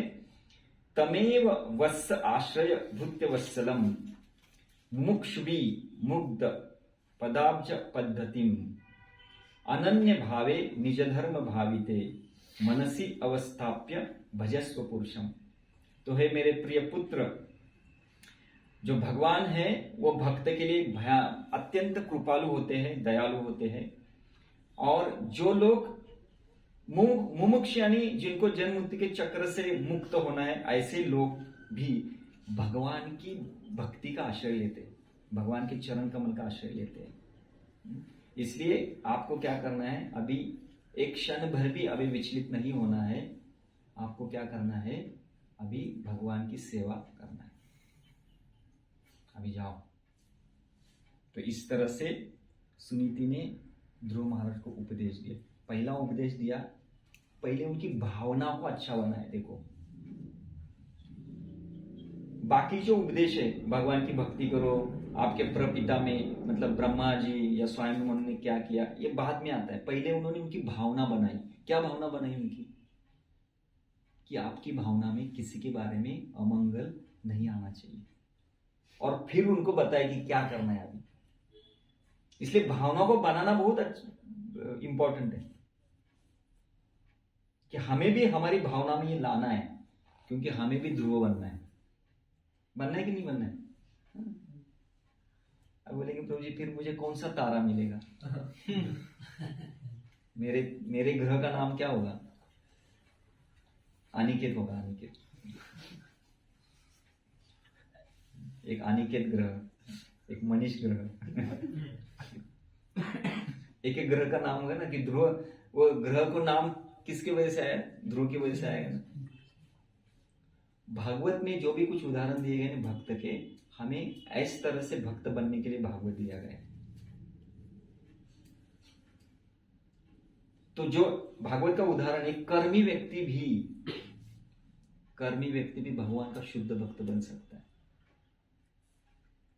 एक भौतिक इच्छा के लिए गया हुआ व्यक्ति भी भगवान की शुद्ध भक्ति प्राप्त कर सकता है। लेकिन कैसे, ये उसका उदाहरण है, ये विधि है, ये पद्धति है। क्या पद्धति है कि हमें पहले हमारी भावना को अच्छा करना पड़ेगा। भावना यानी विचार। तो जब हमारे आचार्य कहते हैं ना निरपराध जीवन, निरपराध, अपराध यानी भावना, समझ रहे? हम अपराध करते मतलब क्या है? दूसरों में दोष देखते हैं, दूसरों की निंदा करते हैं, सम्मान नहीं करते। तो ये जो भावना हमारी बनती है ना, हमारा जीवन अपराध युक्त होता है। फिर हमारी गुरु शिष्य परंपरा हमें एक्सेप्ट नहीं करती। इसलिए गुरु शिष्य परंपरा के प्रतिनिधि भागवत के अंदर से हमें प्रेरणा देते, प्रोत्साहन देते, हमें उपदेश देते कि पहले क्या करो, पहले भावना। देखो कितना क्लियरली इंस्ट्रक्शन है, पहले भावना। हे ध्रुव, आपकी भावना शुद्ध करो, और फिर आगे बोल रहे क्या क्या करना है। और ये इतना ही बोला कि जाओ जंगल में। आगे जाके जब ध्रुव महाराज ने अपनी भावना अच्छी रखी और अभी जंगल में वो गए, अभी जंगल में आगे जाने के बाद क्या क्या होता है आपको सबको पता है, लेकिन भागवत के दृष्टिकोण से हम अगली बार चर्चा करेंगे कि जब ध्रुव जंगल में भी जा रहे हैं तो आगे किस तरह से, किस प्रकार से उनके जीवन में और एक महान भक्त आते हैं। क्योंकि यहाँ पे सुनीति ने क्या कहा था कि भगवान के चरण कमल का आश्रय लेना है। तो वो जो भगवान के चरण कमल क्या है, इसकी चर्चा हम आगे करेंगे। वो आश्रय क्या है, कैसे, किस तरह से ध्रुव महाराज भगवान के चरण कमल का आश्रय लेते हैं। तो ये डिटेल एक हिस्ट्री है, एक एपिसोड है, तो इसकी हम चर्चा करेंगे, डिटेल में चर्चा करेंगे। ठीक है, हरे कृष्णा। तो किसी को कोई प्रश्न है, जिज्ञासा? तो ये भागवत है ना, ये भागवत सुनने के लिए नहीं है। जब तक हमारे पास अधिकार नहीं है, मतलब भगवान से मांगना है ना अधिकार में इसका, तो तब तक हम दूसरों में मतलब वो भावना हमारे अंदर, मतलब हम मन से नहीं बोल सकते कि हाँ नहीं इसका बुरा नहीं सोचना चाहिए, बट हमारे अंदर तो आएगा। मैं बोला स्वाभाविक आएगा। तो हमें क्या करना चाहिए? फिर प्रार्थना करनी, मुझे नहीं चाहिए। तो जब तक हमें वो अधिकार मिलता नहीं ना, तब तक हमारे हृदय में जो भी कुछ गलत विचार आते हैं ना, हमें भगवान को क्या बोलना चाहिए? मुझे नहीं चाहिए। इसलिए हमारी जो भक्ति है ना, वो कैसे? विथ मटेरियल डिजायर, लेकिन फॉर मटेरियल डिजायर नहीं होनी चाहिए। समझ? भक्ति दो प्रकार से, भक्ति फॉर नहीं होनी चाहिए कि मैं भक्ति क्यों कर रहे हैं, मेरी इच्छा है। अभी यहाँ पे एक्चुअली ध्रुव महाराज ने फॉर भौतिक इच्छा के लिए भक्ति की, लेकिन वो क्यों भौतिक इच्छा से मुक्त हो गए, ये एक सस्पेंस है, वो हम अगली बार खोलेंगे। लेकिन अभी हमें क्या सीखना है कि जो भी कुछ इच्छा आती है ना, उसके साथ हमें जाना है, क्योंकि इच्छा तब तक आएगी जब तक हृदय शुद्ध नहीं होता। लेकिन हमें क्या बोलना है? ना बोलना सीखना है, मुझे नहीं चाहिए, न न न न मुझे नहीं। इच्छा आएगी, इच्छा स्पॉन्टेनियस आती है, ठीक है? आपके हाथ में क्या है? उस इच्छा को मुझे कैसे रिएक्ट करना है, वो हमारे हाथ में। इसलिए प्रभुपाद बोले हम इच्छा को रोक नहीं सकते, वो अपने आप आएगी। लेकिन इच्छा की पूर्ति करनी कि नहीं करनी, ये आपके हाथ में। ये स्वतंत्र इच्छा भगवान ने आपको दी है। नहीं तो फिर विचार हमें नियंत्रण में लाएंगे ना, फिर हमारी स्वतंत्रता का कुछ उपयोग ही नहीं है। अगर कोई भी इच्छा आएगी ना, ये पशु है ना, पशु ऐसे जीवन जीते। कोई भी इच्छा आई ना, वो इच्छा को सलाम करते हो, इच्छा को सलाम करते। जो भी इच्छा आएगी उसको पूरी कर देते। वो इच्छा को नियंत्रित नहीं करते पशु, इसलिए वो पशु है। प्रभुपाद जी को एक बार प्रश्न पूछा गया, प्रभुपाद जी आप हमेशा बोलते डिटर्मिनेशन होना, determine, but we have no determination. तो प्रभुपाद बोले then you are like a, क्योंकि डिटर्मिनेशन ये मनुष्य का धन है। वो इच्छा स्वतंत्रता जो भगवान ने दी है, किस लिए दी है? इसलिए जो भी व्यक्ति ना विचार आता है और विचार के साथ जीवन जीता है, बोलते ना मेरी मर्जी, मैं चाहे ये करूं वो करूं, क्या है ना वो मेरी मर्जी। अरे वो पशु जीवन जी रहे हैं हम लोग। हमें उस इच्छा के ऊपर कैसे रिएक्ट करना है, शास्त्र का पन्ना खोलना चाहिए। उन्होंने उनके जीवन में जब वो इच्छा आई तो उन्होंने क्या किया। इसलिए स्वतंत्रता हमारे हाथ में है। हम बोलते ना भविष्य, डेस्टिनी। अगर सब कुछ डेस्टिनी है तो फिर स्वतंत्र इच्छा क्यों दी? स्वतंत्र इच्छा कुछ यही नहीं होता ना। अगर सब कुछ हमारे भविष्य में लिखा है और भविष्य में जो लिखा है वही होने वाला है, फिर स्वतंत्रता का क्या उपयोग ही नहीं ना। ऐसा नहीं है। स्वतंत्रता का उपयोग है। अगर स्वतंत्रता का अगर हमने उपयोग नहीं किया तो हरे कृष्ण, वो भविष्य, फिर उसका डेस्टिनी। लेकिन उसको चेंज कर सकते हैं। उतनी शक्ति भगवान ने हर एक जीवात्मा में दी है, विशेष करके मनुष्यों में। नहीं तो ऐसा हो जाए ना, समझो आपके डेस्टिनी में 4 जन्म के बाद भगवत धाम जाना लिखा है। डेस्टिनी में, डेस्टिनी है मतलब आप 4 जन्म के बाद जाएंगे ना, तो आप ही भक्ति क्यों करेंगे? 4 जन्म, और जब जाना ही तभी करेंगे ना, अंत आएगा तो भक्ति करेंगे, क्योंकि जाना फिक्स है। ऐसा नहीं होता है। ऐसा नहीं होता, समझ रहे?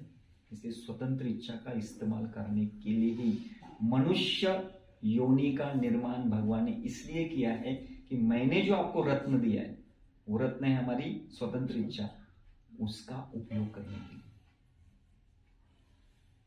एक श्लोक है, देखो भगवद गीता में 2 अध्याय में 2.64 है, जिसमें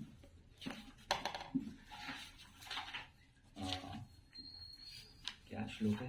आत्मवश्य विधेयात्मा प्रसादम अधिगच्छति।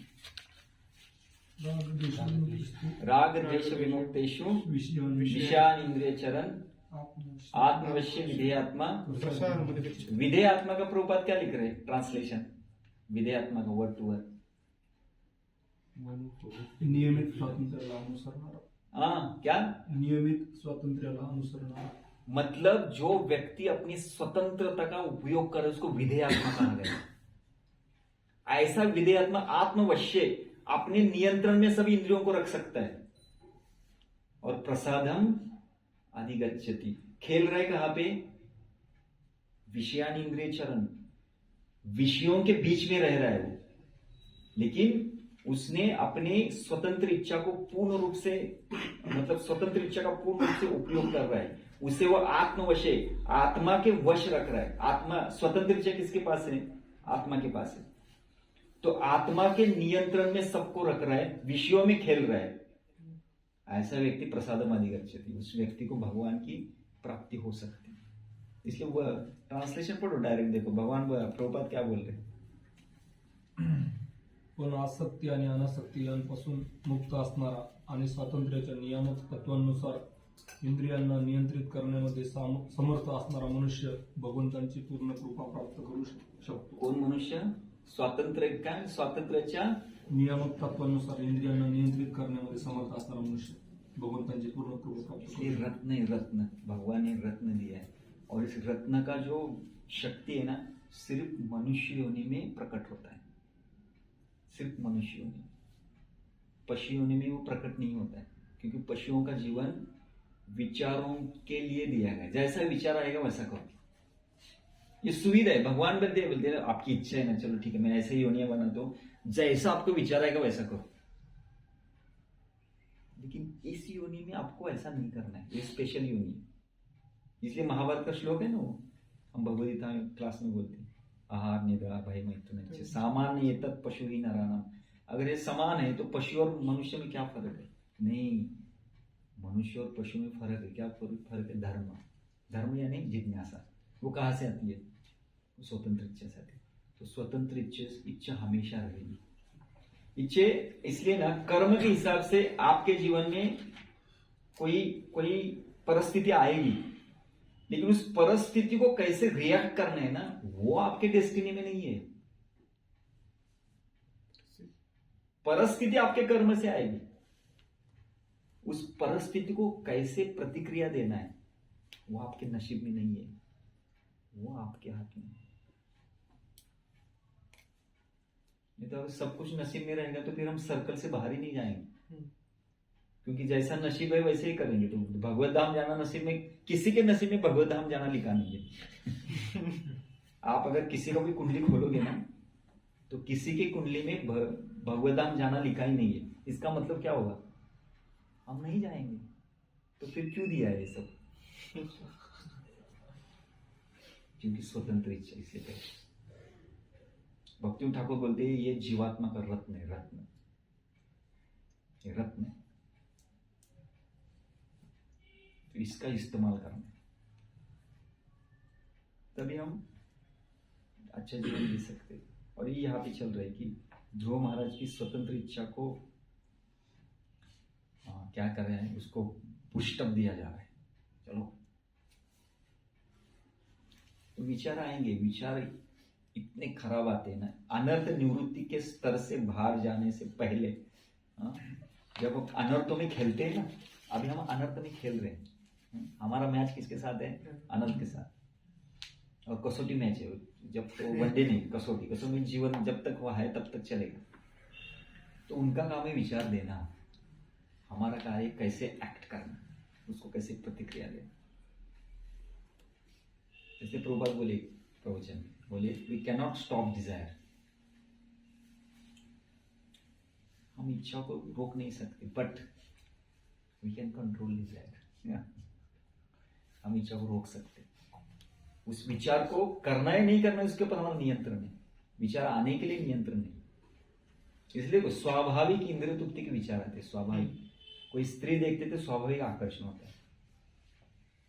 आपको मन को बोलना नहीं पड़ता, आकर्षित हो, आकर्षित हो, बोलने की जरूरत नहीं, तो स्वाभाविक है। लेकिन विचार क्या बोलता है, नहीं ये स्त्री है ना, ये नारी है ना, माता के समान है। तो ये हम क्या करें, उस विचार को कंट्रोल कर रहे, नहीं ये माता के समान। तो स्त्री माता के समान ही विचार नहीं आएंगे। स्वाभाविक विचार क्या आएंगे, स्त्री है, आकर्षित होना, क्योंकि जन्म जन्म से वही किया है। पशु के लिए कोई माता स्त्री कोई रहता है क्या? कुछ नहीं। तो पशु, उनको कोई रिश्ता नहीं होता है। तो ऐसे इंद्रिय तृप्ति करके हम मनुष्य जीवन में आए, तो विचार को क्या हालत होगी हमारी। ये सभी संस्कार हमारे, सभी पशु योनि में जो भी हमने गलत गलत कार्य किए, सब संस्कार हमारे अंदर है। और पशु एक ही कार्य करता है, इंद्रिय तृप्ति, इंद्रिय तृप्ति और इंद्रिय तृप्ति। पशु का दूसरा कार्य ही नहीं है। तो वो संस्कार लेके जब हम भक्ति में आते हैं ना, तो हमारा जीवन भी पशु तुल्य हो जाता है। इसलिए गुरु जब हमारे जीवन में प्रवेश करते हैं ना, तो एक हाथ में एक काठी लेता है, और वो काठी नियम की काठी होती है, और वो नहीं इंद्र नहीं करना है, नो नो सेंस सर्टिफिकेशन। ठीक है। तो इसलिए वही है हमारे विचार आएंगे, हमें ना बोलना है। तो आपकी स्वतंत्र शक्ति कितनी मजबूत है ना, उतना हम ना बोलोगे। और वो एक साधु के संगति में वो उसको शक्ति मिलती है, इसलिए साधु संग बोले, साधु संग, साधु संग। और श्रवण में शक्ति मिलती है। जब हम सत्संग में रहते हैं तो वो शक्ति मिलती है, ना बोलने की शक्ति। जितना आप सत्संग से दूर जाओगे, हाँ बोलोगे। जितना आप सत्संग में रहोगे, ना बोलोगे, वो शक्ति आती है। वो मोबाइल चार्जिंग के प्रमाण तरह है। बैटरी जब तक चार्ज है तब तक ना ना ना, डिस्चार्ज हा हा हा। ठीक है, ओके। और किसी कोई प्रश्न? Yes to yes. ये आपने बताया कि हम जितना दूसरों के बारे में दूसरों को तकलीफ देंगे, बुरा सोचेंगे, उसके हिसाब से हमें कर्म भोगने पड़ेंगे। तो हमने अगर जाने अनजाने में पीछे कर्म कर बैठे, अभी उसके भुगतना हमें मालूम नहीं था कि ये भुगतना पड़ेगा, तो उसके लिए उपाय क्या है? जैसे कि हमने सुना कि अगर भगवान का नाम उच्चारण किया तो हमारे जन्मा जन्म के पाप नष्ट हो जाते हैं। तो वो सॉल्यूशन ठीक है क्या कि जो हमने कर्म किए वो पाप कम हो जाएगा? देखो कि जैसे कि अजामिल जी ने वो पाप किए, मगर वो उन्होंने उनके बेटे का नाम नारायण बोल दिया, जाने अनजाने में वो बोलते थे नारायण ये कर, नारायण वो कर, इधर जा उधर जा, तो भगवान का नाम उच्चारण करते थे तो उनके पाप नष्ट होकर भगवान के दूत उनको लेने को आए। तो हम जब नाम उच्चारण करेंगे तो हमारे कर्मों के जो फल है वो कम हो जाएंगे। पहले मुझे बता, अजामिल ने पाप नष्ट के लिए नाम लिया था क्या? नहीं लिया था। तो फिर जाने अनजाने में लेके भी उनके पाप कम हाँ, और प्रॉब्लम क्या है, हम जानते हुए नाम ले रहे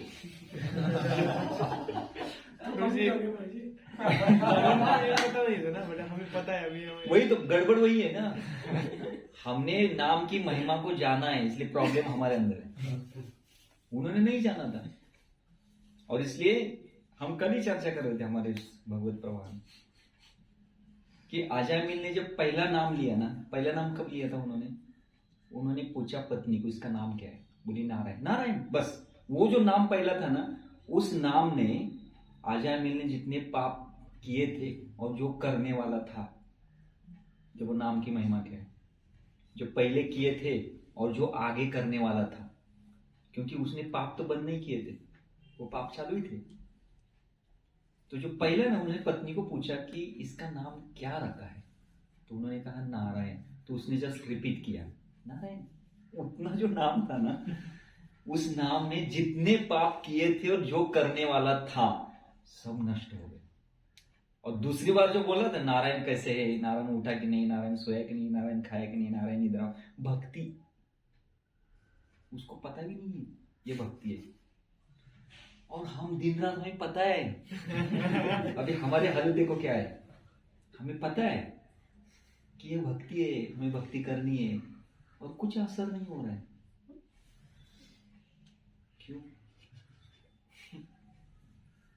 क्यों नहीं हो रहा है? क्योंकि हम अपराधी है, इसलिए। अजामिल अपराधी नहीं था, वो पापी था। पाप में और अपराध में फर्क है। वो पापी था, अपराधी नहीं था। हम कौन है? हम पापी भी है और अपराधी भी है। इसलिए आज शास्त्र क्या कहता है कि ठीक है, अभी मुझे पता नहीं था, अगर मुझे पता होता तो मैं नाम की महिमा नहीं समझे, मतलब मैं भी अजामिल बनता। लेकिन अभी क्या है, नाम की महिमा को मैंने जाना है। लेकिन देखो, अजामिल भक्त बना, लेकिन उस नाम से उनको भगवत धाम नहीं मिला, वो पाप से मुक्ति हो गई। उनको भगवत धाम प्राप्त करने के लिए उनको पहले विज्ञान को समझना पड़ा। और वो विज्ञान उनको कब समझा? जब यमदूत और विष्णुदूत के बीच में बात है, वो साधु सम हो गया वहां पे। फिर उन्होंने जाके भजन क्रिया की। कहाँ पे? हरिद्वार। प्रोसेस वही है। ऐसा नहीं उन्होंने नारायण बोला और भगवत धाम चले गए, नहीं, पाप से मुक्ति हो गई। लेकिन उन्होंने नाम पाप से मुक्त होने के लिए नाम नहीं लिया था, उनको पता भी नहीं था। तो हमारे आचार्य कहते हैं कि नाम की महिमा ऐसे आपको पता हो या न हो, अगर आप निरपराध हो तो नाम आपकी महिमा आपके जीवन में डालेगा। तो हमारे जीवन में नहीं हो रहा है, इसका अर्थ क्या है? तो फिर हमारे पास दूसरा ये क्या सॉल्यूशन क्या है? नामे वही केवलम। हमें क्या करना है? भगवान को बोलना है, भगवान मैं अपराधी हूं, मैंने अपराध बहुत किए, मुझे पता था, पता नहीं था, पता होने के बाद भी मुझसे अपराध हो रहे, क्योंकि मैं एकदम निस्सहाय हूं। इसलिए मुझे इस अपराधों से मुक्त करो, बस मुझे आपका आश्रय दे दो। तो ये प्रार्थना करते हुए हमें आगे जाना है। ठीक है, ओके। और किसी कोई प्रश्न? ते आपण सुनीतीच्या त्याच्याकडून शिकतोय की भगवंतांच्या प्लॅनला कसं अनुसरून झालं, आणि मग आम्ही कसं समजू शकतो? हाँ, तो भगवान का प्लान मेरे लिए क्या है? हाँ, आम्ही कसं साधक म्हणून कसं समजू शकतो? वो गुरु समझाते हैं। इसलिए मार्गदर्शी के पास जाना चाहिए। जब भी हमारे जीवन में कुछ ऐसा होता है ना, तो मार्गदर्शी के पास जाना चाहिए, वो हमें बताएगा। ध्रुव महाराज को समझा रहे सुनीति ये प्लान है, और सुनीति जैसा अगर वैष्णव तो उसके जीवन में उसको सब खुद पता चलता है कि भगवान का प्लान है।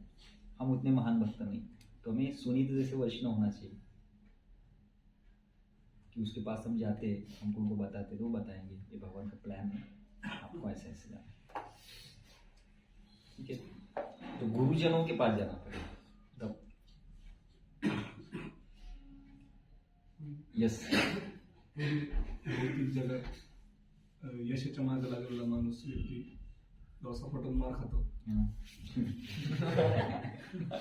आणि ते करिअर घडवण्याच्या मागं परत काय असेल ते आपलं शैक्षणिक हे घडवण्याच्या मागं तो फ्रस्ट्रेट होऊन जातो काही वेळेस. ते करिअर घडवण्याच्या याच्यात जॉबमध्ये असेल ती कॉम्पिटेटिव्ह डे असतं ते वातावरण असतं तर तो तिथं मॅच नसतो तो भक्तीमध्ये येतो. तर त्याला तिथलं जे एन्व्हायरमेंट असेल ते काय हे असेल तर ते एकदम म्हणजे चांगलं कुठलं तरी योग्य दिशेने चाललं मार्गाने चाललं असं वाटतं. तर त्याला वाटतं की ते तिकडं वेळ खर्च करण्यापेक्षा आपण इकडं कुठेतरी चांगल्या मार्गाला चाललोय, जे आपल्यासोबतचे ते पण चांगल्या मार्गाला चालले तर त्या मार्गात आपण कुठेतरी थोडासा आपल्या क्षमतेनुसार हातभार लावू शकतो आणि आपलं जीवन सुखाने व्यतीत करू शकतो असं वाटतं. तर ते कितपत योग्य प्रश्न म्हणजे बाहेरच्या जगामध्ये करिअर घडवताना तर त्याला ते अवघड वाटू लागतं. अवघड वाटतं. अवघड वाटू लागतं. तो भक्तीमध्ये आलेला असतो. इकडचं जीवन सोपं वाटतं. म्हणजे कुठंतरी त्याच्या ह्याच्यानुसार तो तिथं हातभार लावू शकतो किंवा काहीतरी करू शकतो आणि जीवन व्यतीत करू शकतो आणि योग्य मार्गाने चालू शकतो असं वाटतं त्याला. तर ते कितपत योग्य आहे भक्तिमय मार्गात. नाही, कुठला प्रोजेक्ट असेल कुठलं काय असेल भक्तीमध्ये असेल तर त्या तिथं कुठेतरी त्याचं तो फिट करून स्वतःला त्यांना काहीतरी हातभार लावून जीवन व्यतीत करण्याचा प्रयत्न करण्याचा हे करत असतो. ते कितपत योग्य. ज्याला जीवनामध्ये भौतिकतेमध्ये त्यांनी भरपूर मार खाल्ला, सपाटून मार खाल्ला, असा व्यक्ती भक्तीमध्ये आला आणि भक्तीमध्ये तो बघतो आता काहीतरी मार्ग चालू आहे म्हणजे मंदिर आहे एक प्रोजेक्ट आहे कुठला तरी काहीतरी तर तो विचार करतो की बाहेर ते कॉम्पिटिटिव्ह बाहेर मार खाण्यापेक्षा इथं आपलं काहीतरी आपल्या क्षमतेनुसार आपण इथं हातभार लावू शकतो आणि आपलं जीवन व्यवस्थित म्हणजे हे करू शकतो. ये अच्छा भाव है ना कि मैं जब वही तो जब माया का जब मार खाते हैं ना तभी व्यक्ति सुधरते हैं. माया का ये निर्माण ही उसके लिए वो त्रिविध क्लेश है ना, वो दुर्गा देवी के हाथ में त्रिशूल है ना, वो त्रिविध क्लेश तो मार रही है ना वो. और मैंने बोला ना परसों वो टेरिस के ऊपर चल रही थी चर्चा हमारी. आप ठीक नहीं तो वहां पे नहीं क्या वो व्यास देवी क्या देख रहे हैं, माया हमें मार रही है. तो जो जीवात्मा जिसका पास सुकृति है जिसको सत्संग का लाभ हुआ है ना वो भगवान के भक्तों के संगति में आते हैं. और निश्चित है कि हमें भले वहां पे भौतिक जगत में रहते हुए क्लेशों से सामना करने से अच्छा हम यहाँ पे आएंगे और यहाँ जीवन जिएंगे ना, वहाँ एनर्जी वेस्ट करने से अच्छा है हमारे पास जो भी एनर्जी भगवान की सेवा में लगाएंगे इससे हमारा उद्धार होगा. इसमें कोई गलती नहीं, सही भाव है. लेकिन ऐसा होता है क्या, मैं आपको बता मेरा अनुभव कि जब बाहर क्लेश होता है और हर एक जीवात्मा को ना जीवन में आनंद चाहिए, बराबर. कृष्ण भक्ति ऐसी है, कृष्ण भक्ति का नाटक भी करते हैं ना तो आनंद इतना मिलता है, नाटक करने से भी इतना आनंद मिलता है. वो आनंद इतना बड़ा हो जाता है कि हम भगवान के लिए सेवा करना ही भूल जाते हैं. ऐसे बहुत उदाहरण है जो माया से पीट के भक्ति में आए, लेकिन यहाँ पे भक्ति का कुछ तो करने का सब प्रयास दिखा रहे.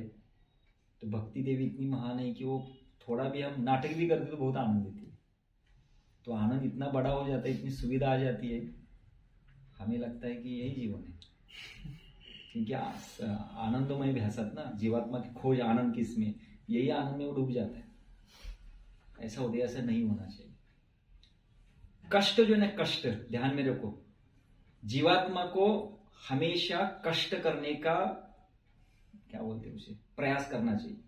एक कष्ट था खुद के लिए जो माया के वशीभूत होकर हम कर रहे थे भौतिक जगत में, अभी वही कष्ट मैं अभी भगवान की प्राप्ति के लिए करूंगा.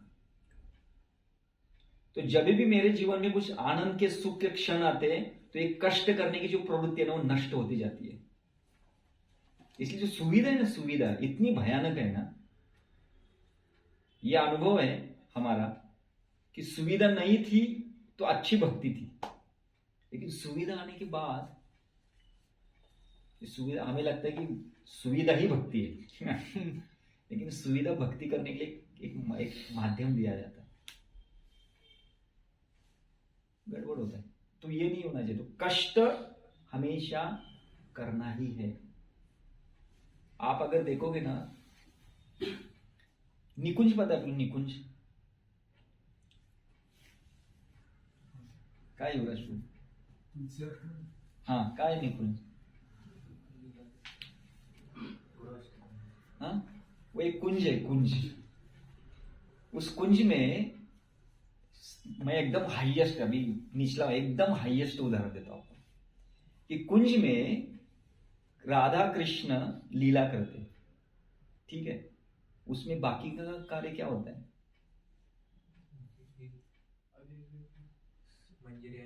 हाँ, वही क्या करते हैं, वो कष्ट करते हैं। जो भी जिस वो क्या बोलते, झोंका ना, झूला, झूले, जिस झूले में भगवान बैठेंगे ना, वो झूले को सजाने का कष्ट करते हो, वहां डेकोरेट करते हैं। हर रात को डेकोरेशन अलग अलग होता है, और उस क्षण के लिए, मतलब जब राधा कृष्ण झूले पे बैठते हैं ना, बैठने से पहले वो सभी मंजरी सब जो है ना, वो कष्ट करते पूरा। हाँ, भगवान का मतलब भगवान के जो लीला है इतनी मनोहर होनी चाहिए, तो भगवान ने कौन सा कपड़ा पहनना चाहिए, राधा रानी कौन सा कपड़ा पहनना चाहिए, सब प्लान होता है। वो सब कपड़े को बनाते हैं, हार वैसे बनाते हैं, वहाँ कौन सा संगीत होना चाहिए, वो कीर्तन पार्टी कौन सी होनी चाहिए। तो कष्ट हमारे जीवन का क्या बोलते हैं उसे, अविभाज्य घटक है। लेकिन ये कष्ट हमें तकलीफ देता है, वो कष्ट हमें आह्लाद देता है। लेकिन कष्ट करने की प्रवृत्ति है ना, वो जीवात्मा के अंदर हमेशा रहनी चाहिए। इसलिए सुविधा जब मिलती है ना, तो कष्ट करने की प्रवृत्ति नष्ट होती है। फिर वो व्यक्ति को वो कौन सा अधिकार प्राप्त कर रहा है? वो मुक्ति का अधिकार प्राप्त कर। इसलिए जिसको भक्ति करनी है लेकिन कष्ट नहीं चाहिए, वो कहता है कि मुझे शांति चाहिए। शांति जो व्यक्ति चाहता है ना, वो मुक्ति का अधिकारी। भगवत धाम में शांती नहीं है। अरे प्रभुजी, तिकडे तर त्यासाठी जायचं। भगवत धाम में शांति नहीं है, भगवत धाम अशांत है। क्यों अशांत है? वहां पे राधा और कृष्ण को आनंद देने के लिए सब लोग अशांत है। हर एक को लगता है कि मैं किस प्रकार हमारे प्राणधन को आनंद दे दूं, इसलिए सब लोग इधर उधर। सेंटर में कृष्ण है, राधा कृष्ण सेंटर में है, सब लोग भाग रहे, ये करना, वो करना, वो करना, वो करना, ऐसा करो, वैसा करो, वैसा करो, वैसा करो। ये है ब्रज भक्ति। तो अगर इधर हम भागने की नहीं, यहाँ पे भी भागना है ना, ये सेवा करो, वो सेवा करो, सुबह उठ कर प्रेजेंट ले लो, कुकिंग करना है, ये करना है, प्रचार करना है। करते करते करते मध्य में कितना दिन करना है? अभी कभी तो आराम होना है। ये मुक्त्याभिलाषी समझ रहे? हाँ, तो ते पण होतं एकदम समझ रहे ना। अगर मुझे ये कष्ट करते हुए लगता है कि नहीं, कष्ट बंद होना चाहिए प्रभु जी, भक्ति करते थोड़ा शांति मिलना चाहिए। भक्ति शांति के लिए नहीं है, भक्ति इसलिए है कि भौतिक कष्ट से हमें आध्यात्मिक कष्ट तक पहुंचाई जाती है भक्ति। इसलिए कुंज में जाओगे ना, कुंज में, ये हाईएस्ट उदाहरण है, उसके नीचे सब कुछ आता है। हर एक भक्त भगवान को आनंद देने के लिए कष्ट कर रहा है, लेकिन वो कष्ट इतना आह्लाद देता है। जैसे मैं कोई उदाहरण देता हूँ, एक गृहस्थ होता है ना, वो अपने परिवार के लिए कितना कष्ट करता है, करते कि नहीं? वो जब अपने पत्नी का चेहरा देखता है, अपने बेटे का चेहरा देखता है, और वो कहते हैं ना पप्पा, उसका कष्ट, वो फिर बोलता है क्या करूं, बता इतना पसीना बहा के आया है बाहर से, लेकिन सिर्फ वो अगर बोलता है प्रेम से, वो कष्ट सब दूर होता है। जब उसको कष्ट होता है ना, वो याद करता है वो चेहरा, तो उसको रस वहां से मिलता है। वैसे यहां पे भी लोगों को कष्ट है कि नहीं? अभी माया मार रही है, किसको समझ में आता है? जब एक व्यक्ति का विवेक जागृत होता है ना, तब पता चलता है सब माया ही है, वो मुझे मार रही है, लेकिन मैंने माया को ही गले लगाया। समझ रहे हैं? उसको पता नहीं चलता। तो वहां इस माया के अंदर उसको सुख मिल रहा है, क्योंकि वो आसक्त है ना। बाद में पता चलता है सुख है ही नहीं। वैसे आध्यात्मिक जगत में भी दुख नहीं है, सुख ही सुख है, लेकिन कष्ट है। ऐसा मत समझिए कि वहां पे कष्ट नहीं है, कष्ट है। तो कष्ट करने की प्रवृत्ति हमारी बिल्कुल नहीं जानी चाहिए। लेकिन सुविधा में क्या होता है, सुविधा में मुक्ति अभिलाषी बन जाती है। इसलिए हमारी जो कार्य करने की शक्ति है ना, कभी नष्ट नहीं होनी चाहिए। इसलिए प्रभुपाद क्या बोले, अगर जीवात्मा ब्रह्म ज्योति में जाएगा तो क्या होगा, उसका आत्महत्या, ऐसा बोले ना, स्पिरिचुअल सुसाइड बोले। क्यों, वह कष्ट नहीं हो, कार्य नहीं। जीवात्मा का इनहरेंट नेचर क्या है, कार्य करना। अभी कार्य से उसको मुक्त, मतलब उस कार्य नहीं करेगा तो क्या होगा, वो आत्महत्या ना। तो ये तो कष्ट करने की जो प्रवृत्ति है ना, वो बढ़ती जानी चाहिए। लेकिन अगर वो कम हो रहा है, और बहुत से डिवोटी ऐसे है, बोलते प्रभु भक्ति करने शांति के लिए, भक्ति शांति के लिए है ही नहीं। ब्रज में जब कृष्ण ने प्रवेश किया, जब वो कहा थे मथुरा में, जब उन्होंने ब्रज में प्रवेश, जैसे ब्रज में प्रवेश किया, क्या हुआ, अशांत। ऐसे बड़े बड़े आसुर आने लगे, और ब्रजवासी सब, कितने ब्रजवासियों को तकलीफ हुई। तो ऐसे कृष्ण जीवन में प्रवेश करते हुए अशांत, लेकिन उसमें एक सुख, अलग सुख है, और उसको आध्यात्मिक सुख है, और उसके लिए जीवात्मा लालयित है, लेकिन उसको पता नहीं है, इसलिए भौतिक जगत के सुख में वो पड़ा हुआ। ठीक है, ओके, आगे क्या बोल रहे थे? मग तिथून पण वाटतं इकडं आपण हे करायला लागलो ना, मग इथून वाटतं अरे नाही तिकडच बरं आहे, तिकडे माया तसं काही माया माया जमू शकतं आपल्याला। हाँ, माया माया है ना। जब आप सालों साल भक्ति करते हैं ना, तो माया विचार डालती, बोलती देखो आप मेरे शरण में थे तो मैं आपको कितना सुख दे रही थी। देखो आप यहाँ कितने दिन से हरे कृष्ण महामंत्र, क्या भगवान ने आपको दर्शन दिया? मैं तो आपको रोज दर्शन देती हूँ। क्या भगवान ने क्या कुछ बोले भगवान? आपके अनर्थ भी नहीं निकले, वैसे ही है, और ज्यादा बढ़ रहे हैं। तो ये सब जो विचार आते हैं ना, जो भक्ति के खिलाफ, भक्ति से हटाने के लिए जितने भी विचार आते हैं ना, वो माया का डाल। तो ऐसे बहुत से डिवोटी कि उसको लगता है अरे आके आगे फंस गया क्या, बाहर बहुत अच्छा था। मैं तो पहली बार जब VTA में था ना, तो हमारा VTA एकदम अभी तो बहुत सुविधा है, पहले एकदम ट्रांसडेंटल VTA था। इतना ही रूम था, इस रूम में हम 25 डिवोटी रहते थे, 20-25 जन, इतना ही रूम। अब मुझे बताओ इसमें सोना है, कैसे सोएंगे? तो जब बारिश नहीं होती तो टेरिस के ऊपर जाते थे। और मैंने जब जून में मैंने VTA एडमिशन लिया, जून में बारिश चालू हो गई, सोने के लिए जगह नहीं, एक ऐसा सोता है, एक ऐसा सोता है, और फर्स्ट सेकंड थर्ड शिफ्ट रहते थे ना डिवोटी से, तो रात के सोने के लिए थोड़ा अच्छा था। लेकिन जैसे समय बीतता था तो सेकंड वाले आते थे, वो जिधर जगह मिलते उधर घुसते थे।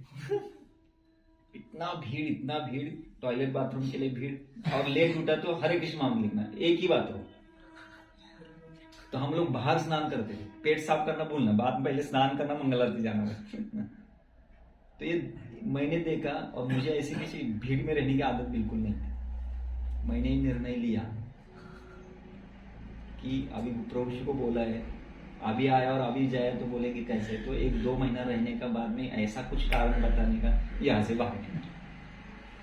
तो माया बोल रही थी क्या मिल रहा है इतनी भीड़ में, इतना अच्छा जीवन। मुझे बैचलर जीवन जीता था ना, बाहर रूम एकदम आई स्पेस, सब सेपरेट कॉट, सब। यहाँ पे कोई कॉट नहीं है, कुछ नहीं है, जगह भी नहीं है, एक दूसरे के ऊपर ऐसा, मतलब क्या है, तो एकदम भीड़ में सोना पड़ता था।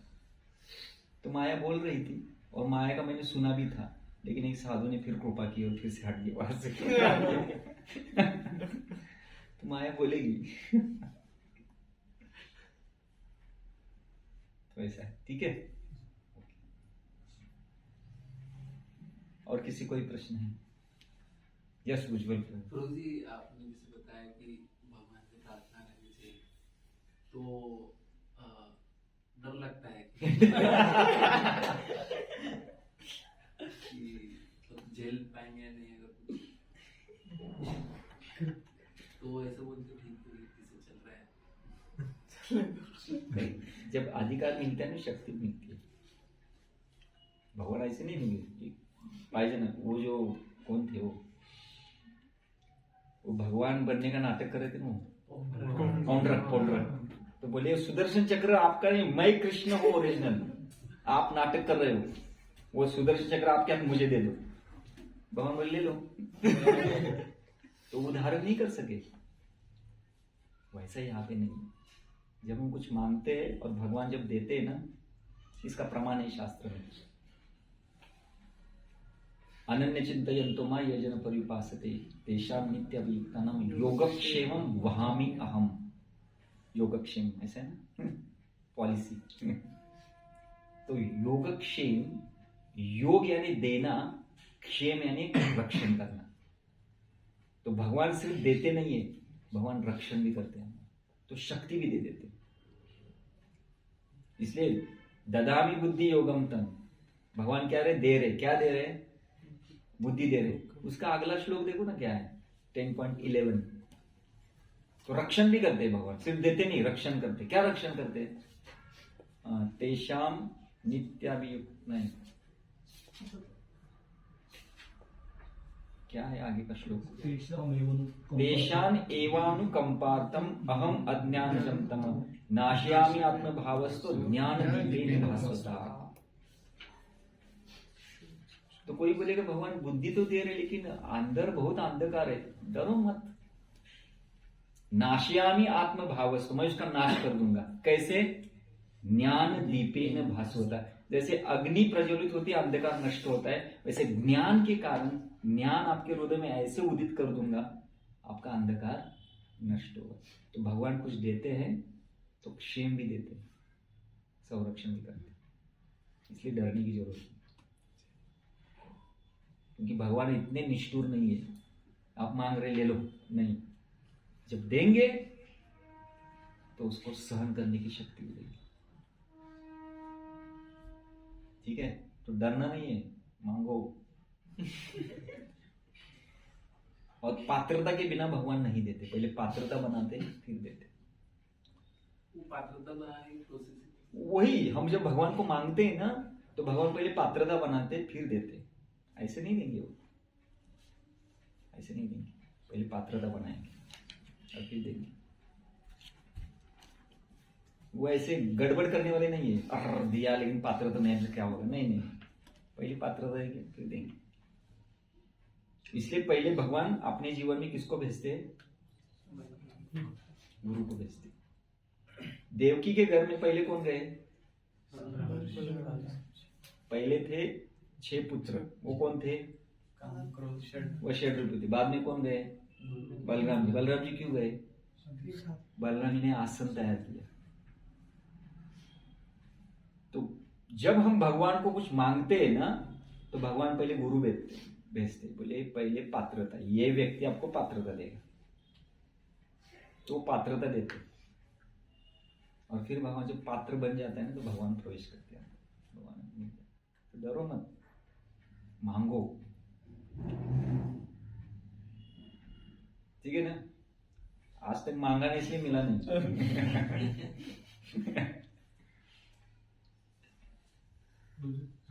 प्रश्न, आपण भक्तीमध्ये छोटे छोटे म्हणजे बरेच स्टेटमेंट आहे, त्याचा म्हणजे अनुभवायला भेटलेलं असतं. जसं की प्रभुपाद सांगतात की माझे बुक्स म्हणजे टाइम बॉम्ब आहे, किंवा प्रभुपादांनी अजून सांगितलं होतं की भगवंतांच्या बोयांमध्ये जर बघितलं तर म्हणजे काम आपण हे करू शकतो. भगवंतांचे चरण कमलावरती लक्ष केल्यानंतर आपण म्हणजे मन स्थिर करू शकतो. तर आपण भगवंतांच्या साठी एक पाऊल पुढे गेल्यानंतर भगवंत आपल्याला म्हणजे 1000 पाऊल आपल्याला ठेवतात. तर म्हणजे त्याचं कसं हे नाही समजलं नाही तर त्याचं उदाहरण वगैरे आपको डाउट है क्या? नाही आहे, पण म्हणजे असं तरी अनुभूती असं करायचं. अनुभूति है ना। मैं आपको प्रश्न पूछता हूँ कि आप किसके राज्य में रह रहे हो? माया के राज्य में रह रहे हो। ओके, हरे कृष्ण महामंत्र किसके प्रभाव से बोल रहे? सब जगह पे माया है कि नहीं? इस बिल्डिंग के आजू बाजू में कितनी माया है? है कि नहीं? इधर देखो माया, इधर देखो माया, इधर देखो, इधर माया, सब माया है माया। इस बीच में बैठ के आप हरि नाम करने की शक्ति कौन दे रहा है? ये अनुभूति नहीं है। आप बाहर जाते हो, मैं बताऊँ ना, माया ने सिर्फ, माया छोड़ो, माया का पार्षद, माया तो बहुत हमारे लिए बड़ी है, माया का कोई भी एक क्षुल्लक पार्षद अगर अपनी आंख ऊपर करेगा ना, तो हम विचलित होके पतित हो जाएंगे। आप कितनी बार बाहर जाते हो घूमने के लिए? जाते ही नहीं। कभी पतन हुआ है आपका? नहीं हुआ। विचार आते, लेकिन आपने हरिनाम छोड़ा नहीं। ये शक्ति कहाँ से है? ये अनुभूति नहीं है। मुझे बताओ ना, शत्रु के इलाके में रहते हुए हम जोर से दहाड़ रहे हैं हरे कृष्णा करके, और माया हमारा प्रतिकार करेगी कि नहीं? कर रही है, फिर भी हम हरे कृष्णा बोल रहे हैं। ये कौन इतना शक्ति दे रहा है? भगवान। तो ये अनुभूति नहीं है कि आपको ऐसा प्रकाश दिखना चाहिए। ये अनुभूति है। हम ये लाल कपड़ा डाल के इतना माया की नगरी में घूम रहे हैं, ये कौन प्रोटेक्ट कर रहा है हमें? कौन कर रहा है? भगवान कर रहे प्रोटेक्ट। नहीं तो क्या ये अनुभूति नहीं है? सोबरी मुनि का जो अधपतन हुआ था, कैसे हुआ था? वो कारण था। पतन कैसे हुआ? मछली को एक दूसरे के साथ संग करते हुए देखा, किसी मनुष्य को नहीं। माया की शक्ति देखो। मछली एक दूसरे को संग कर रही है। संग मतलब वह हमारे साथ संग नहीं होता है। संग मतलब एक दूसरे के साथ आई होगी बस। इनको देख के सोबरी मुनि के मन में वो, मतलब विचारों में वो काम भावना उत्तेजित हो गई। अभी सोबरी मुनि कहाँ तपस्या कर रहे थे? पानी के अंदर ध्यान। वो कितने प्रगत साधक रहेंगे, सोचो। तो जब भगवान बोलेंगे ना, तो आप कहाँ भी जाओ, पानी के अंदर जाओ, हिमालय में जाओ, कहाँ भी जाओ, माया वहां पे आएगी। माया तो सब जगह, माया का राज्य है ना। पर उस टाइम फिर भगवान ने क्यों प्रोटेक्ट नहीं किया? क्योंकि वो अंदर उनके वो काम भावना आ गई। वो तो अपराध किया ना उन्होंने गरुड़ जी के प्रति। इसलिए तो मैं बता रहा हूँ ना, भगवान ने ना क्यों कर दिया? क्योंकि सोबरी मुनि ने गरुड़ जी के प्रति अपराध किया। तो इसलिए पानी के अंदर क्या होगा उसकी शक्ति देखो। पानी के अंदर कोई व्यक्ति तपस्या कर रहा है, और किसको देख रहा है? सिर्फ मछली का संग देख रहा है। तो अभी तक हम टिके हुए हैं ना, ये सबसे बड़ी अनुभूति है, सबसे बड़ा साक्षात्कार है कि अभी तक मैं हरे कृष्णा बोल रहा हूं माया की नगरी में। यही सबसे बड़ा अनुभूति इसको कह सकते हैं।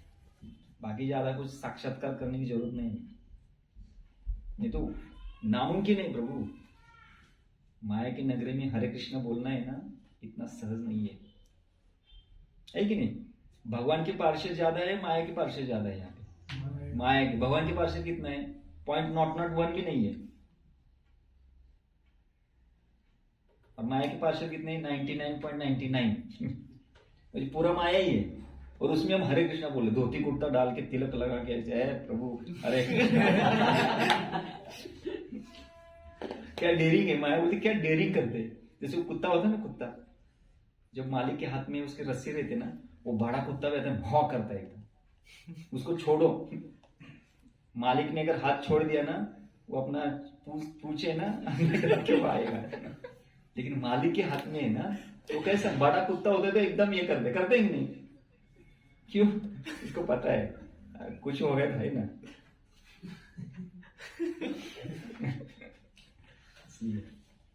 इसलिए इतना बड़ा ये साक्षात्कार है कि माया की नगरी में रहते हुए भी हम भक्त भी नहीं है।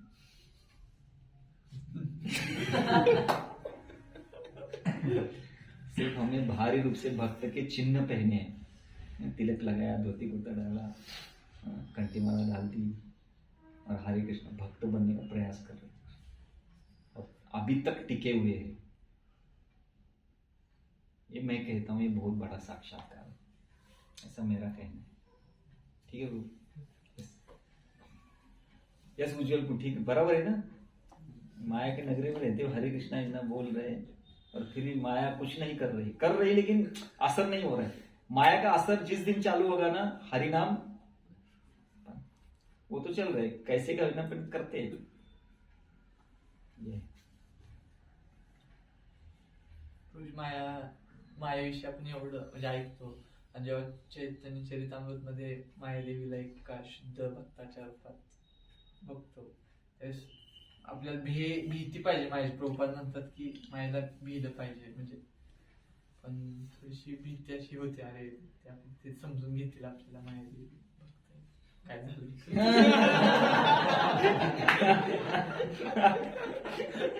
माया का वो कार्य है, समझ रहे ना? माया का निर्माण क्यों किया है? जीव को शुद्ध करने के लिए। तो जीवात्मा जैसे शुद्ध होते हैं ना, भगवान शिव और पार्वती उस जीव को हाथ में ऐसे लेते हैं, बोलते भगवान 100% हम गारंटी देते हैं कि ये जीव अभी आपके साथ कभी बगावत नहीं करेगा, ले लो, ऐसे देते हैं। इनको शुद्ध करने का दोनों कार्य करते हैं भगवान शिव जी, क्योंकि ये माया का पति है, ये पूरा दुर्ग है इनका है, विशेष करके दुर्गा जी। तो जीव को शुद्ध करती है और ऐसे हाथ में उठाती है और गारंटी देते हैं भगवान को कि आप ये बगावत नहीं करें, ले लो। तो ये भगवान ने उनको कार्य दिया है। तो माया का कार्य शुद्ध करना करेगी वो, परीक्षा लेना है सब। जब जीवात्मा उत्तीर्ण होता है ना, तो खुद शिव पार्वती भगवान को हमें सौंप देते, बोलिए ये आपका जीव, हमारा कार्य था हमने पूरा किया।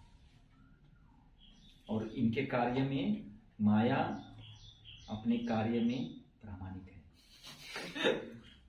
यहाँ वाले सबसे एकदम खतरनाक है कि कोई व्यक्ति अपने कार्य में प्रामाणिक होता है तो प्रामाणिक रूप से तकलीफ देता है। और प्रभुपाद एक जगह पे लिखते हैं कि माया इतना बड़ा कार्य करे लेकिन सभी भक्त उनको क्या करे, कोस रहे, इसलिए माया रो रही थी। माया रो रही थी और रो रोते हुए भगवान को प्रार्थना कर रही थी कि देखो आपने मुझे ये सेवा दी है, लेकिन जहां आप है वहां मैं नहीं रह सकती, जहां कृष्ण है तहां माया नहीं अधिकार। तो माया रो रही है और यही तो पास टाइम हुआ ना अपने नवद्वीप में, जो श्रीमंत द्वीप है, वहां पे माया ने तपस्या की, रो रो के तपस्या कर रही थी। तो साक्षात गौरांग महाप्रभु प्रकट हुए वहां पे, अवतार के पहले। अभी तक महाप्रभु का अवतार नहीं हुआ था, उसके पहले उनको दर्शन देने के लिए पार्वती देवी वहां पे तपस्या कर रही थी। तो उनको दर्शन देने के लिए डरो मत, आपको यहाँ स्थान मिलेगा। तो माया को कौन सा स्थान दिया? गए थे कि नहीं आप प्रौढ़ माया के पास? नहीं गए? नहीं गेला तुम्ही? वो नवदीप के पास जो धामेश्वर महाप्रभु ने, तो वो जो इलाका है ना, वो प्रौढ़ माया, हाँ वो प्रौढ़ माया, वो प्रौढ़ माया का इलाका है सब। तो बोले आप यहाँ पे रहो, आपकी ये सेवा है, यहाँ भक्त का मेरा दर्शन भी आपको मिलेगा और आपके लिए एक विशेष सेवा है। जो अपराधी है और जो संशय लेके इस धाम में आएगा ना, उस व्यक्ति को कभी मेरा प्रकटीकरण मत दिखाओ, मतलब ऐसा उनको भ्रमित रखो ये धाम है ही नहीं। ये सेवा भी उनको दिया गया है, इसलिए हमें संशय लेके नहीं जाना चाहिए, श्रद्धा के साथ जाना चाहिए धाम में। तो माया रो रही थी, भगवान का जब दर्शन हुआ ना, उनके चरणों की रज उन्होंने अपने माथे पे लगाई, उसको सिंदूर कहते, सिंदूर। इसलिए सीमंत, सीमंत यानी क्या है? ये इसको सीमंत कहते हैं, सीमंत द्वीप। तो माया ने भगवान के चरण कमल की रज अपने सीमंत के यहाँ पे लगाई, इसलिए उस द्वीप का नाम था सीमंत द्वीप। तो माया को भी लगता है, क्योंकि जहां भक्त है वहां माया नहीं है, तो उनको लगा, इसलिए वो रो रही थी। लेकिन महाप्रभु ने उनको भी खुश किया। लेकिन माया वो जो कार्य करती है वो करती है, क्योंकि वो प्रामाणिक है, भगवान की प्रामाणिक सेविका है। ठीक है। और वो क्यों परीक्षा देखती है? इसलिए देखती है कि वो बोलती है कि मुझे मेरे स्वामी को तकलीफ नहीं देना है। ये सही में भगवान की प्राप्ति के लिए आया है, भगवान की खुशी के लिए आया है, या किस लिए आया है?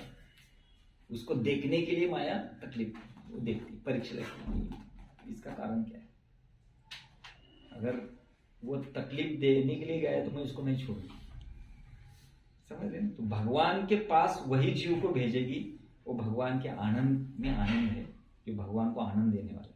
इसलिए वो मायेपेक्षा आपली स्वतंत्र इच्छा स्ट्रॉंग पाहिजे की भगवंतांना भक्ती करायची आहे, तेव्हाच आपण वाचू शकू. नाही तर त्यापेक्षा जर स्वतंत्र इच्छा आपली जर भोग करायची आणि हे जर कमी झाली तर माया लगेच तो वो तो सुविधा देने के लिए बैठी है। इसलिए हमारी स्वतंत्र इच्छा से हमें माया को बोलना है ना, कृष्ण को बोलना है हाँ। Yes to Krishna, no to Maya. स्वतंत्र इच्छा साधु संघाने स्ट्रॉंग साधु संघ जितना हम करेंगे उतना हमारा स्वतंत्र इच्छा बलवान होगा। बाकी स्वतंत्र इच्छा बलवान करने का दूसरा कोई तरीका ही नहीं, एक ही सोल्यूशन साधु संघ। साधु संगती में हम स्वतंत्र इच्छा बलवान। या सत्संगाने ती स्वतंत्र इच्छा स्ट्रॉंग जरी असली तरी खाली म्हणजे असत्संग, यस, असत्संग के द्वारा वो कमकुत हो जाती, माया पर हावी हो जाती। ओके, हरे कृष्णा। प्रश्न पूरे हुए? ओके। ग्रंथराज श्रीमद् भागवतम की जय, श्रील प्रभुपाद की जय।